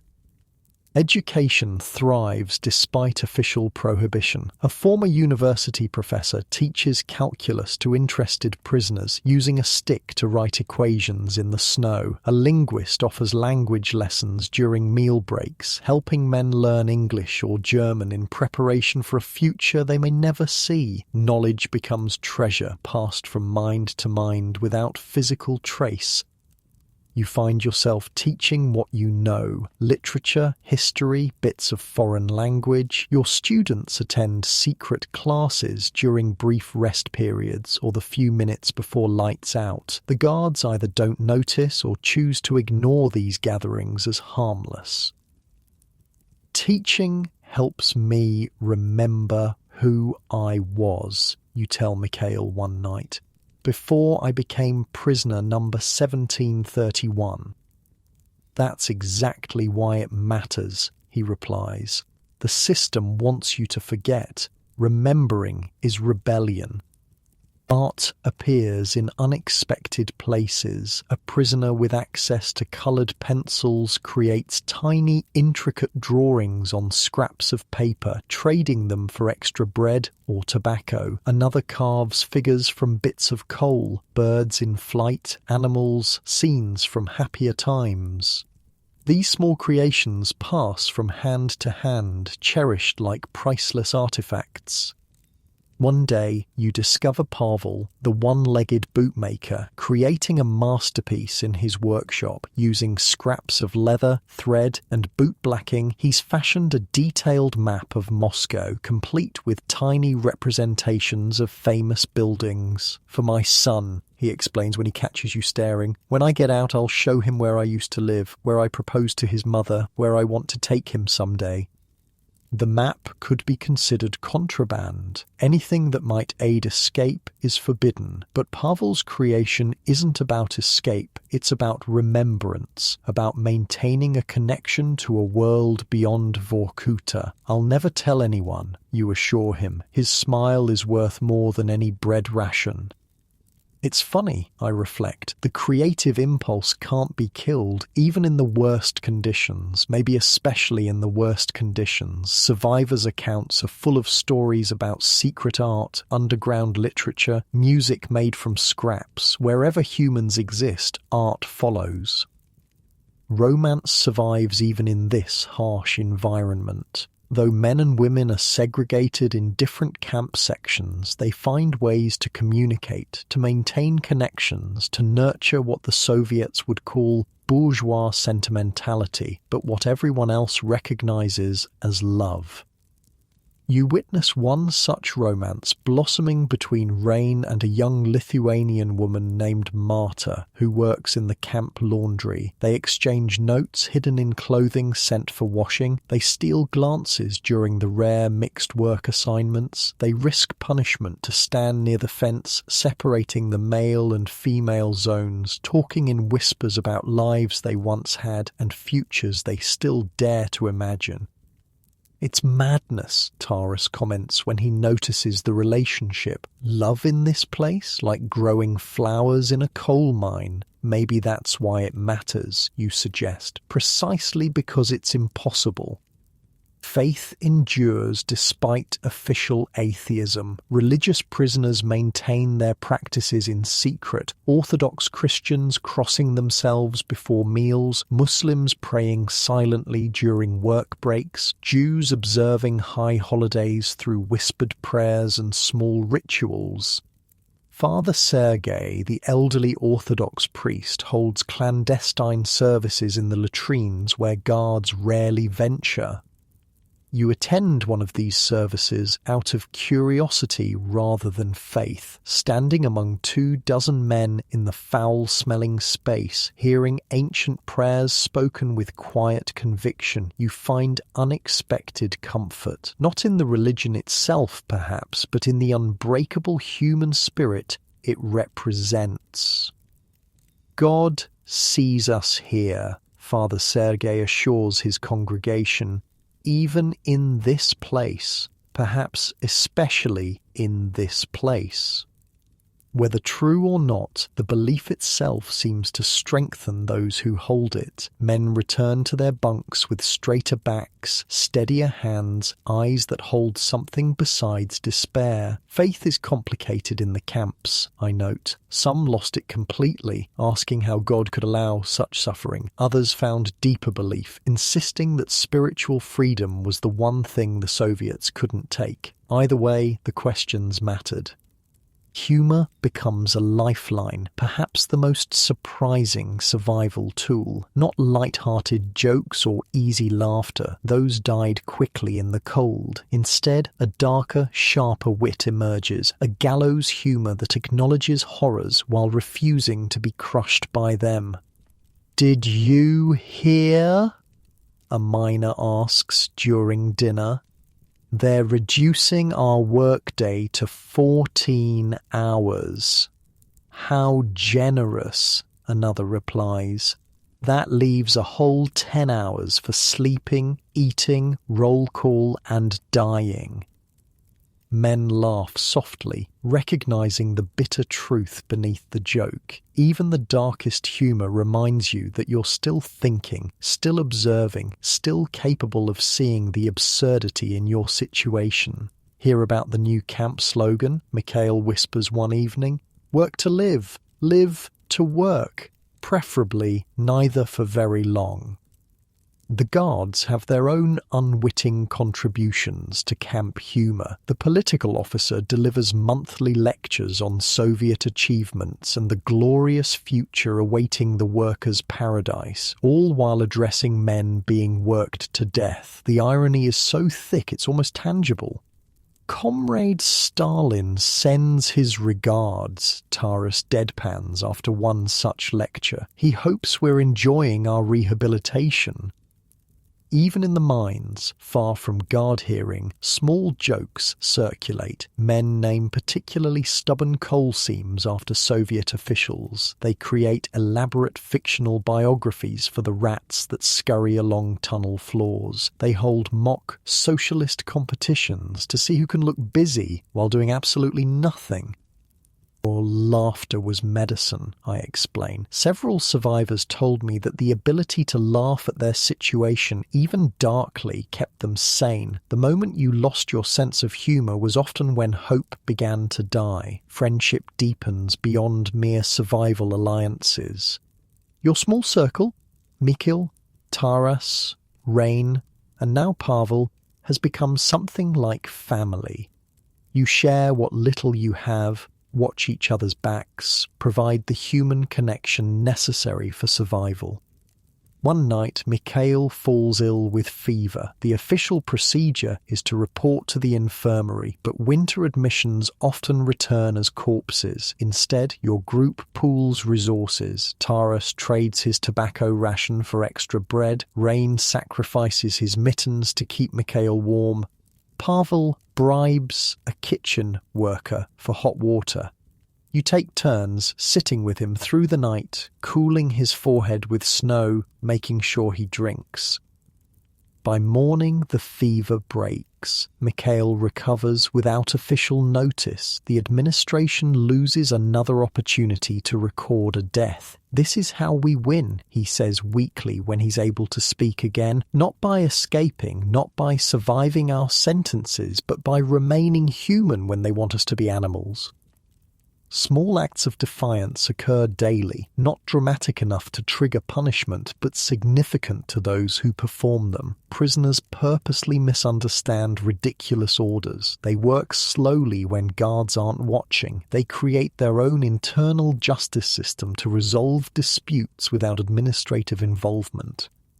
In the mines, your brigade develops subtle signals to warn each other of approaching foremen or particularly dangerous tunnel sections. You create efficient work methods that meet quota with minimum effort. Sharing these techniques with new prisoners, knowledge becomes power, however limited. I spent decades studying these tiny resistances I mention. They weren't organised rebellion. That would have been suicide. They were almost instinctive, like antibodies fighting disease. Small, continuous actions that maintained dignity when everything else was stripped away. Surprisingly, beauty persists even in Vorkuta's bleakness. The northern lights dancing across winter skies, the perfect silence of fresh snow before dawn roll call, the delicate ice crystals forming on barracks windows. Prisoners pause, despite themselves, to witness these moments. Guards sometimes do too, temporary unity and appreciation of what lies beyond human cruelty. One morning in early spring, work stops spontaneously when the first birds return from southern migration. Men stand motionless, tools temporarily forgotten, watching wild creatures that represent a freedom they can only imagine. Guards allow this brief pause before shouting everyone back to work. "I saw a swan," Rain whispers that night, voice filled with wonder, pure white against the sky. I'd forgotten such things existed. Memory becomes both torment and comfort. Prisoners share stories of their past lives, meals they enjoyed, cities they visited, women they loved, children they raised. These recollections are precious, maintaining connections to identities beyond prisoner or Zek. You find yourself describing your former apartment in vivid detail. The view from the window, the creaky third floorboard, the smell of books lining your small shelf. Others listen with rapt attention, mentally inhabiting this space so different from barracks and mines. In turn, you journey to Taras's Ukrainian village, walk the streets of Rain's Estonian coastal town, visit Mikhail's university office with its perpetually disorganized desk. These imaginary travels sustain you all, reminders that the world continues beyond Vorkuta's wire. The act of remembering became political, I observe. The system wanted prisoners to believe the camp was the only reality, keeping memories alive of freedom, of dignity, of normal life that was resistance. Language evolves within the camp, another form of connection and resistance. Prisoners develop their own vocabulary, incomprehensible to outsiders. They create nicknames for guards, euphemisms for death, codes to warn of danger. This shared lexicon builds community while excluding those who control their lives. Moose approaching, someone mutters during work detail, a warning that a particularly brutal guard is coming. Everyone immediately looks busy, avoiding eye contact, becoming model prisoners until the threat passes. The snow is singing, another says at roll call, a coded message that conditions are right for an escape attempt. Though few actually try, the wilderness around Vorkuta is as deadly as the camp itself. The possibility remains part of prisoner consciousness. You learn this secret language gradually, each new term representing acceptance into the prisoner community. Your first contribution, calling the camp administrator the Penguin for his waddling walk, spreads through barracks within days. The small victory lifts your spirits for weeks. Camp language was fascinating, I note. It mixed criminal slang, political terminology, regional expressions, and completely new words born from the Gulag experience. Some terms entered mainstream Russian after Stalin's death, a linguistic ghost of the camp system. Food becomes central to maintaining humanity. Not the meagre official rations, but the memories of food, the discussions of recipes, the elaborate mental meals shared during rest periods. Men describe holiday feasts in excruciating detail. The exact colour of borscht, the texture of properly baked bread, the smell of roasting meat. Your contribution to these imaginary banquets is your grandmother's honey cake, 3 layers of sponge soaked in sweet syrup topped with crushed walnuts and cinnamon. You describe the process step by step, ingredient by ingredient, while men close their eyes and almost taste it. "I'll make it for you all when we get out," you promise, allowing yourself rare optimism. "I'll hold you to that," Taras says, equally willing to pretend release is inevitable rather than unlikely. Actual food sharing represents the deepest trust. When Rain receives a rare package from home containing dried fish, he divides it equally among your circle, despite his own hunger. When Mikhail manages to steal an onion from the kitchen, a treasure worth fighting over, he shares it without hesitation. These small feasts, eaten in secretive bites, mean more than the food itself. "The sharing meant you were human," I explain. "Animals hoard food when starving. Humans, at our best, share even when there's not enough. That choice, that refusal to become purely self-interested, was a victory over the camp system." Names matter enormously. The administration uses only prisoner numbers, a deliberate dehumanization technique. Fellow prisoners insist on real names, sometimes formal titles from previous lives. Professor, doctor, engineer, reminders of identities beyond captivity. You notice how carefully new arrivals are asked their names, how these are remembered and used even by prisoners who forget more immediate details. To name someone is to recognize their humanity. To be named is to exist as more than a number. "What did they call you before?" a newcomer asks during his first meal. "Alexander Ivanovich," you reply, suddenly emotional at hearing your patronymic after so long. "Literature teacher." He nods with surprising formality. "I am pleased to meet you, Alexander Ivanovich. I am Dmitry Sergeyevich, formerly a railway engineer from Leningrad." This small exchange of identities feels like defiance, though no rule has technically been broken. "Names were powerful," I remark. "There's a reason the system wanted to replace them with numbers." Several survivors mentioned that hearing their full name spoken was like being briefly freed, like someone recognizing the person beneath the prisoner uniform.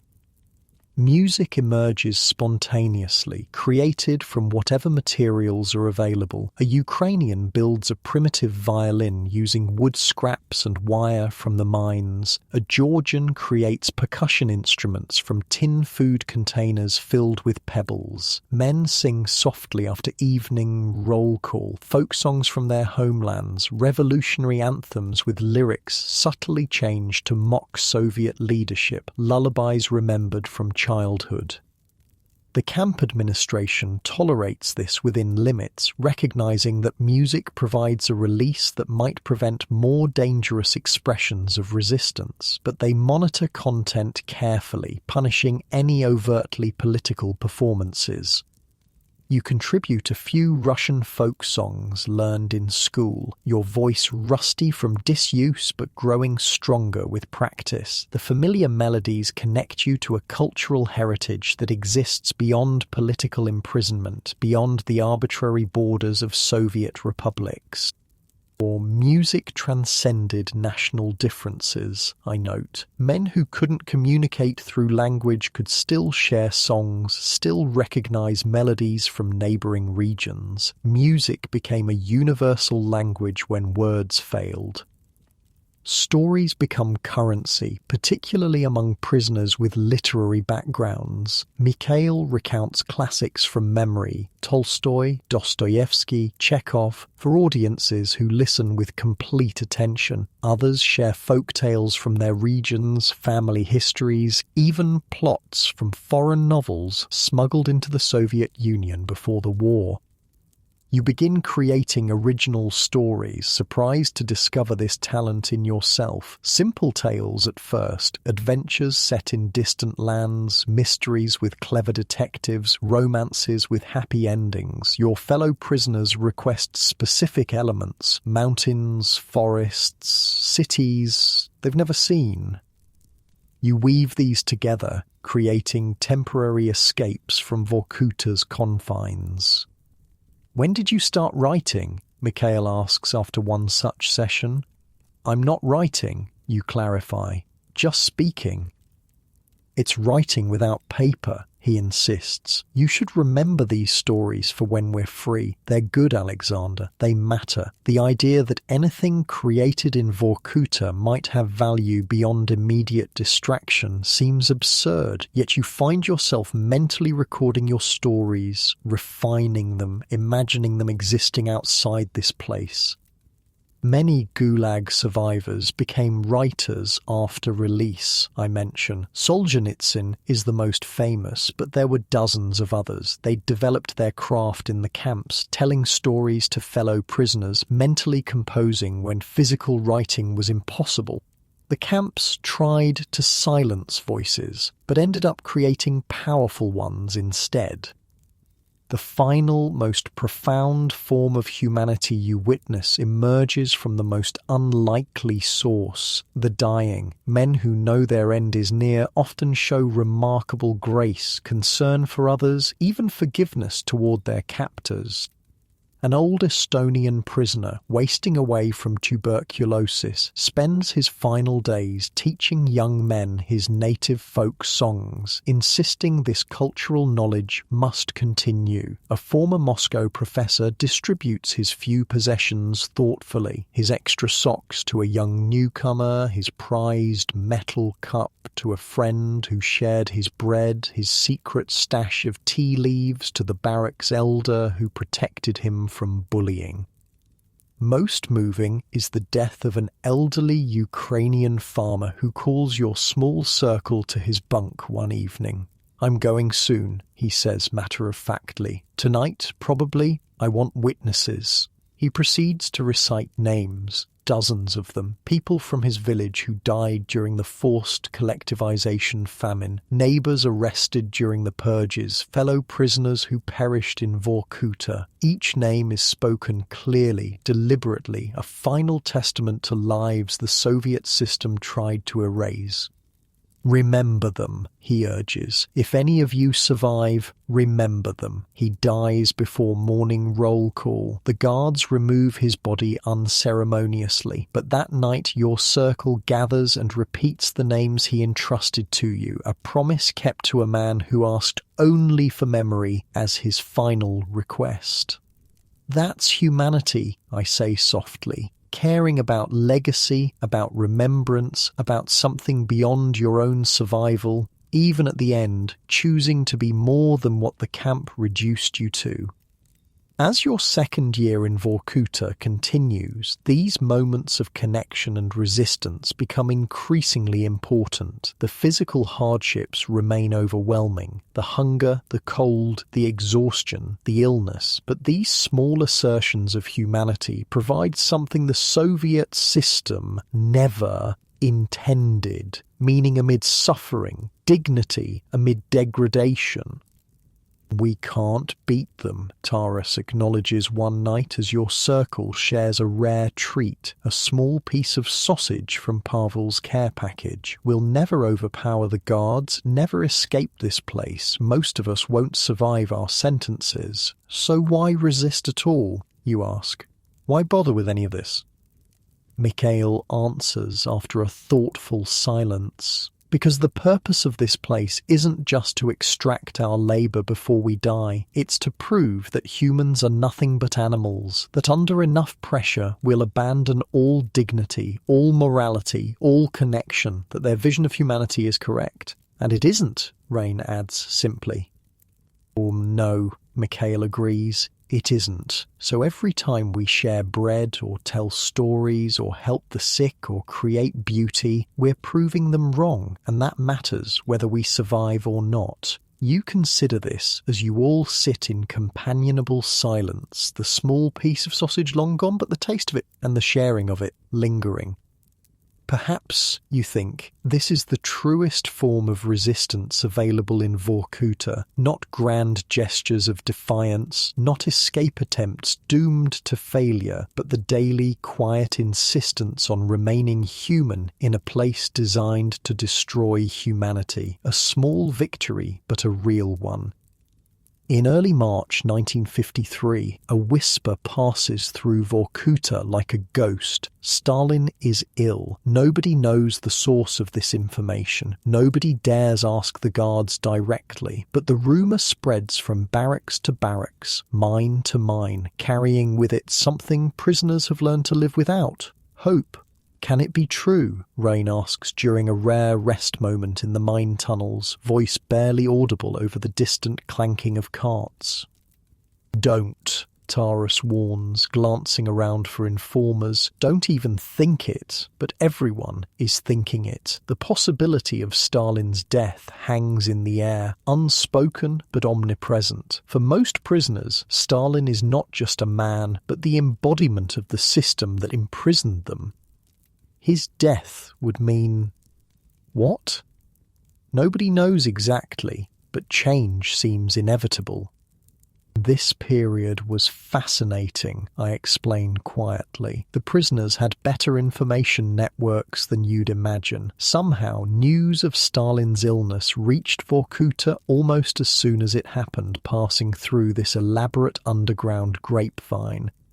On March 5th, the official announcement comes. The camp administrators gather all prisoners in the central yard. The political officer reads a statement in a flat voice. Joseph Stalin, leader of the Soviet people, has died. A moment of silence is ordered.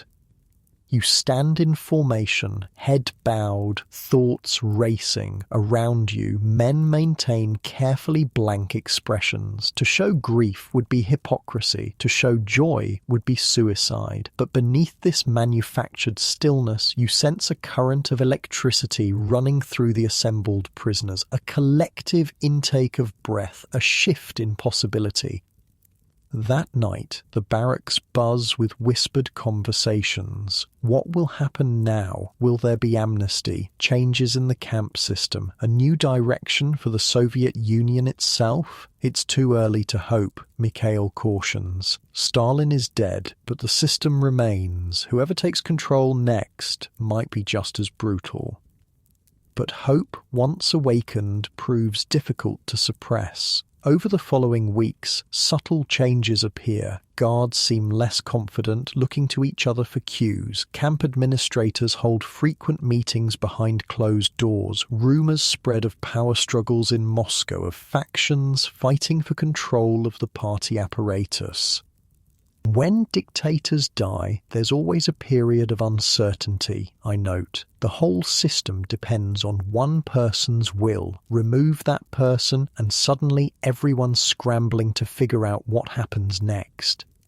In April, the first concrete change arrives, a general amnesty decree signed by the new Soviet leadership. For a brief, intoxicating moment, prisoners believe they might all go home. Then the details emerge. The amnesty applies primarily to common criminals with sentences under 5 years, pregnant women, and those with young children. Political prisoners, those convicted under Article 58 for counter-revolutionary activities, are explicitly excluded. The disappointment is crushing. Worse, it creates divisions among prisoners. Those few eligible for release pack their meagre possessions with barely concealed excitement. Those left behind watch with resentment, abandoned to continued suffering. It's deliberate, Mikhail observes bitterly. They're separating us, weakening prisoner solidarity. The criminals go free while the politicals remain. Classic divide and conquer. May brings the arrival of new prisoners, but these are different from previous transports. They're primarily Ukrainians, recently arrested for nationalist activities. Unlike the broken men who typically arrive at Vorkuta, these newcomers seem defiant, unbroken by the system. They haven't been in the camps long enough to lose hope, Taras explains, himself Ukrainian. And they bring news from outside, real news about what's happening in Moscow. According to these new arrivals, Lavrenti Beria, head of the secret police and architect of much of the Gulag system, has been consolidating power since Stalin's death, but his position isn't secure. There are whispers of reforms, of potential changes to the camp system, of power struggles within the Kremlin. The Ukrainian prisoners were crucial to what happened next, I point out. They hadn't been in the system long enough to be beaten down by it. They still had the energy and will to resist, and they brought crucial information from the outside world. June passes with growing tension. The administration seems increasingly nervous, implementing stricter discipline while simultaneously making small concessions, slightly better food, less brutal work assignments, fewer punishments for minor infractions. It's as if they're trying to prevent trouble by alternating between carrot and stick.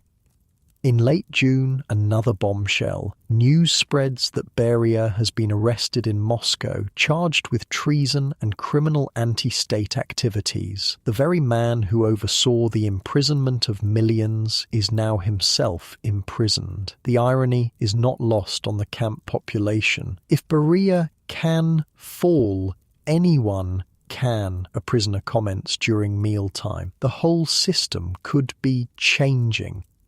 Guards respond to such talk with harsh punishments, but can't stem the tide of whispers, the growing sense that something fundamental has shifted in the power structure governing their lives. The thing about totalitarian systems, I observe, is that they depend on the illusion of permanence. Once cracks appear, once people start questioning whether the system is truly unassailable, resistance becomes conceivable.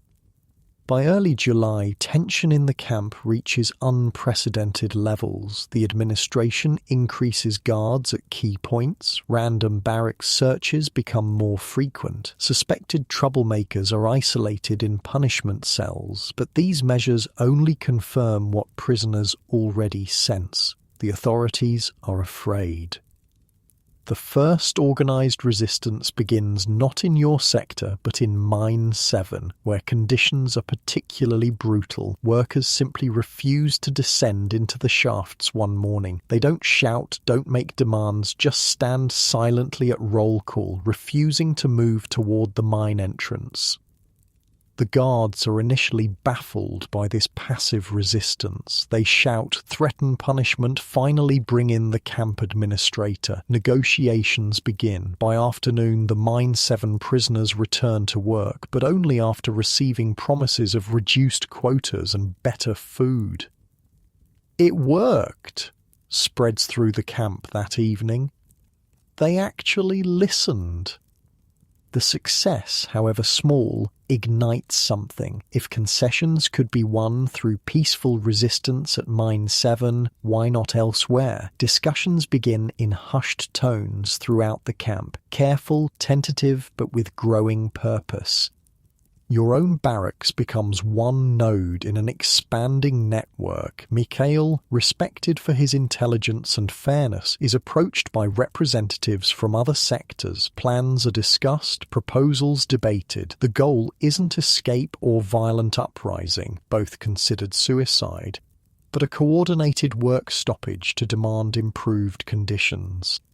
The most amazing thing about the Vorkuta uprising, I explain, was how organized it was. In a place where prisoners were kept deliberately isolated, where informants were everywhere, they still managed to coordinate across different mines and camp sectors. It was an extraordinary feat. Your small circle becomes deeply involved. Taras, with his connections among Ukrainian prisoners, serves as liaison to the new arrivals. Rain, who works occasionally as a clerk, has access to administrative areas where he can gather information. Pavel's workshop becomes a meeting point where representatives from different barracks can gather without suspicion. You find yourself acting as a messenger, carrying coded communications between sectors during work assignments. The responsibility terrifies you. Discovery would mean the punishment cells at minimum, possibly execution, but also fills you with purpose beyond mere survival. We might die anyway, you reason during a moment of doubt. At least this way it means something. Mid-July brings the first coordinated action. 3 mine brigades simultaneously refuse their morning assignments. Again, the resistance is passive. No violence, no shouting, just silent refusal. The demands are modest. Better food, reduced quotas, improved medical care, the right to write more than 2 letters per year to family. The administration responds with a mixed approach: isolation of perceived leaders, promises of consideration for the demands, threats of severe punishment if work doesn't resume immediately. After tense negotiations, the strikers return to their assignments, having secured only vague assurances.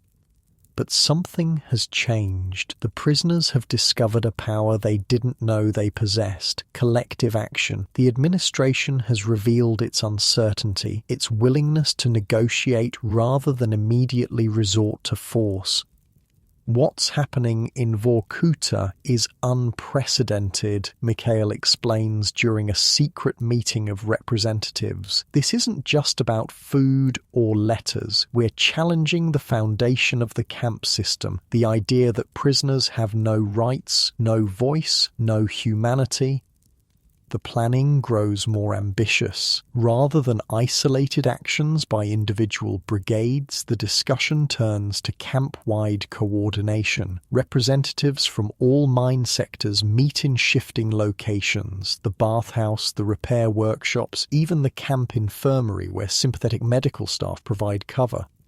The date is set, July 19th. The action will begin in Mine 3, then spread across all sectors if the initial response is not immediately violent. The demands expand beyond immediate conditions to include political concerns, review of Article 58 convictions, transfer of political prisoners to regular prisons with defined sentences, the right to actual correspondence with family members.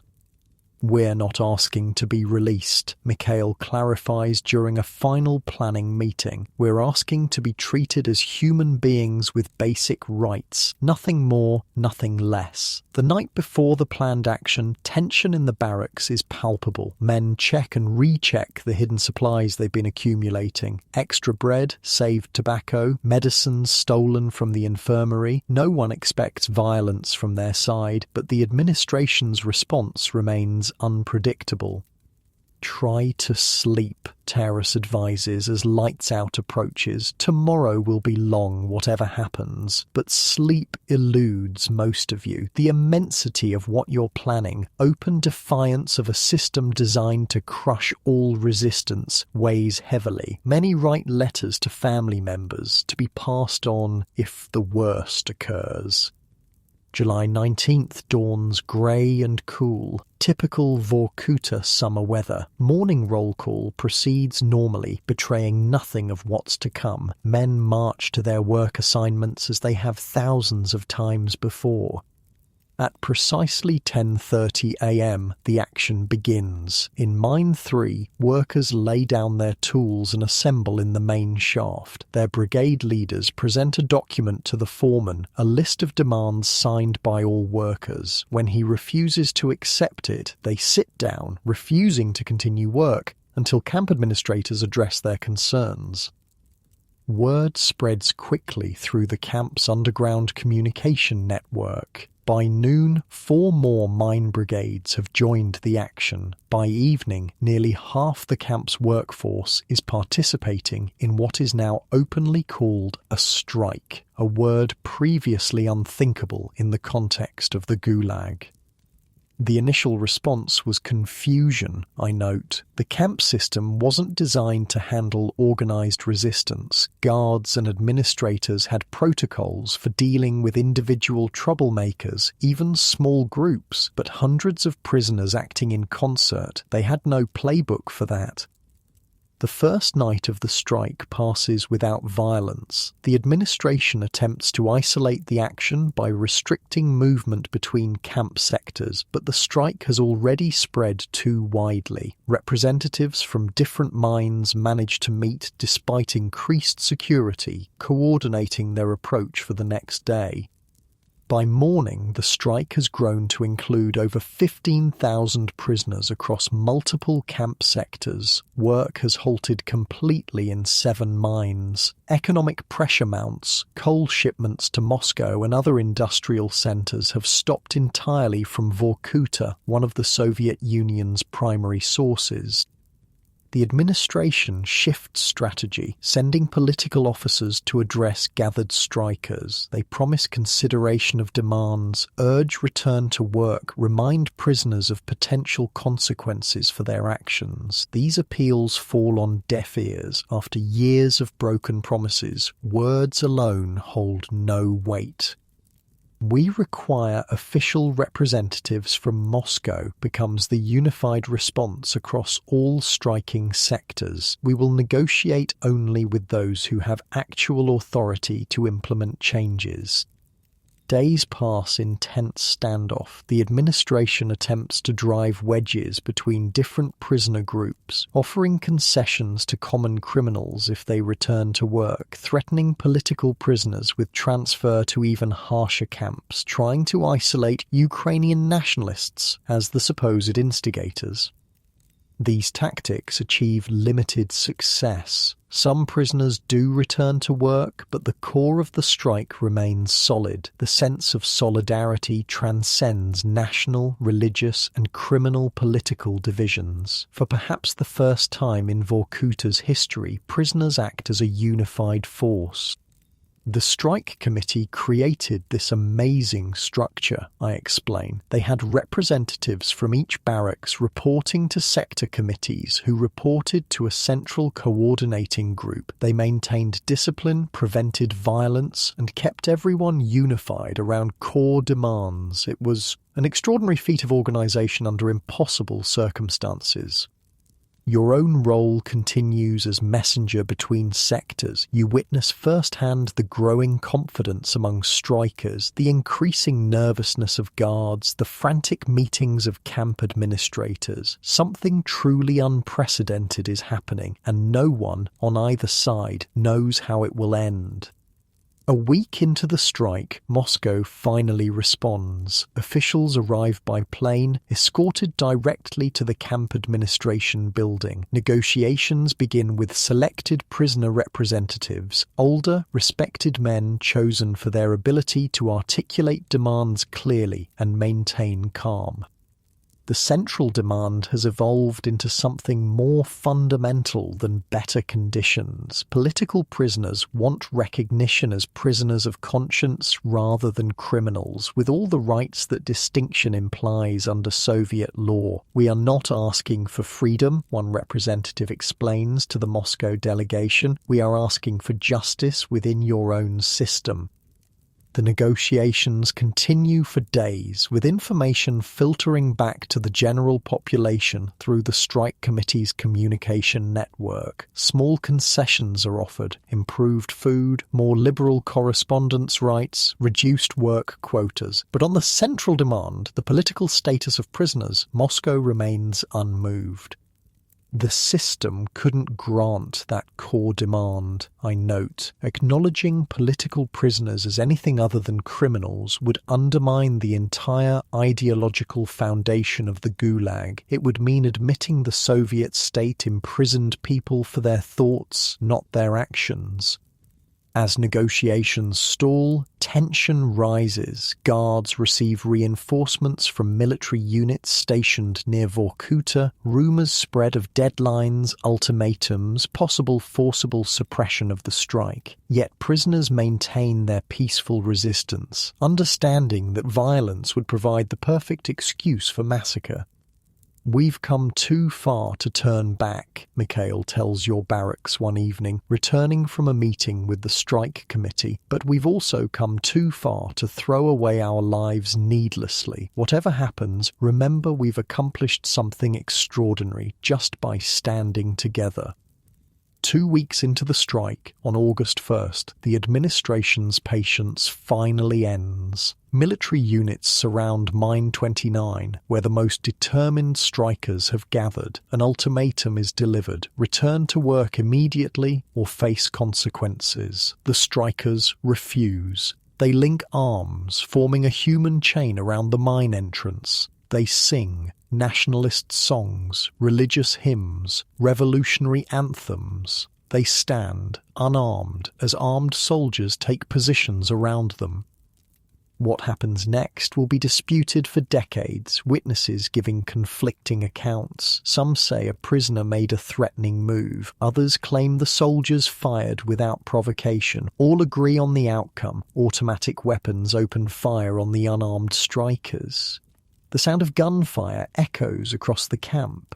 From your position near Mine 7, you can't see what's happening, but the sudden silence following the shots tells its own story.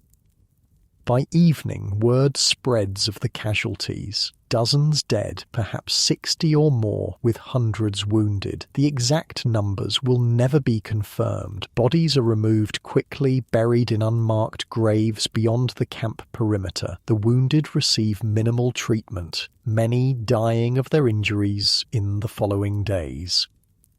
The massacre breaks the strike. Faced with the administration's willingness to use lethal force, most prisoners return to work over the next 48 hours. The remaining holdouts are transferred to punishment cells or shipped to other camps. By August 3rd, Vorkuta's mines are operational again, though working at reduced capacity. In the official Soviet records, the Vorkuta uprising barely existed, I say softly. They called it labour discipline issues or temporary work stoppages. The deaths went unrecorded. It wasn't until decades later that survivors could tell what really happened. The aftermath brings both repression and reform. Strike leaders who can be identified disappear into punishment cells or distant camps, but some demands are quietly implemented. Slightly better food, more correspondence rights, reduced quotas, even limited camp visits for some prisoners' families. They had to give something, Taras observes bitterly. Otherwise, it would happen again. Your small circle survives the crackdown intact, having been careful to remain useful messengers rather than visible leaders. But the experience changes you all. There's a new understanding of both possibility and limitation, of what can be achieved through solidarity, and what price will be paid for pushing too far.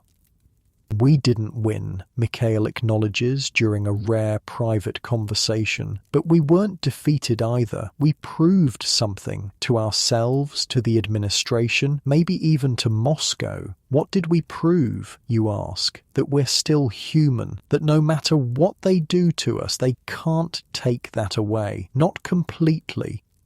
The weeks following the strike bring subtle shifts. Guards seem slightly less arbitrary in their punishments. Food improves marginally. The administration demonstrates a new awareness that prisoners aren't simply passive victims, but potential actors with their own agency.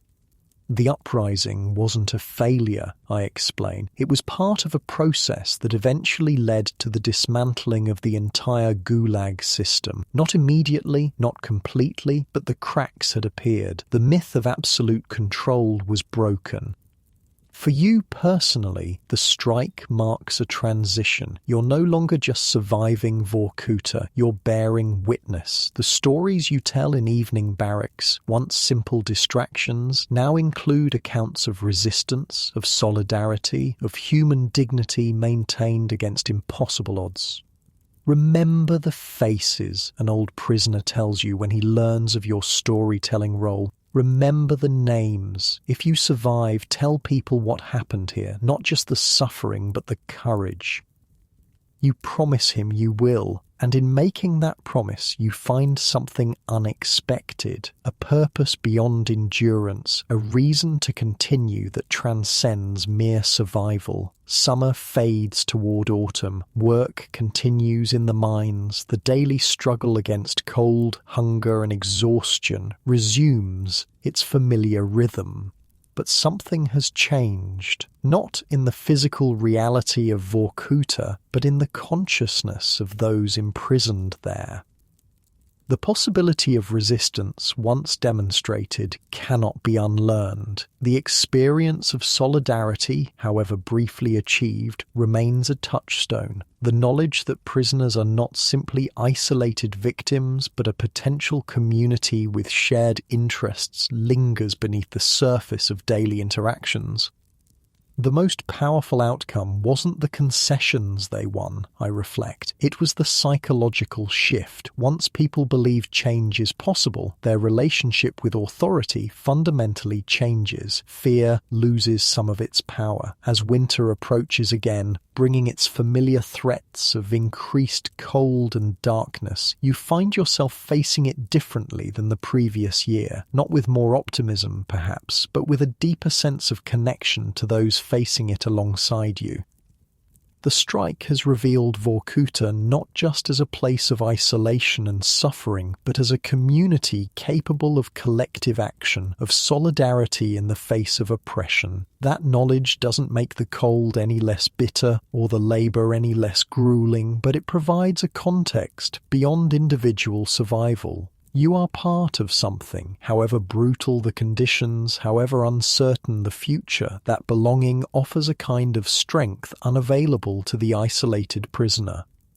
And in that strength there is the faint but unmistakable glimmer of hope.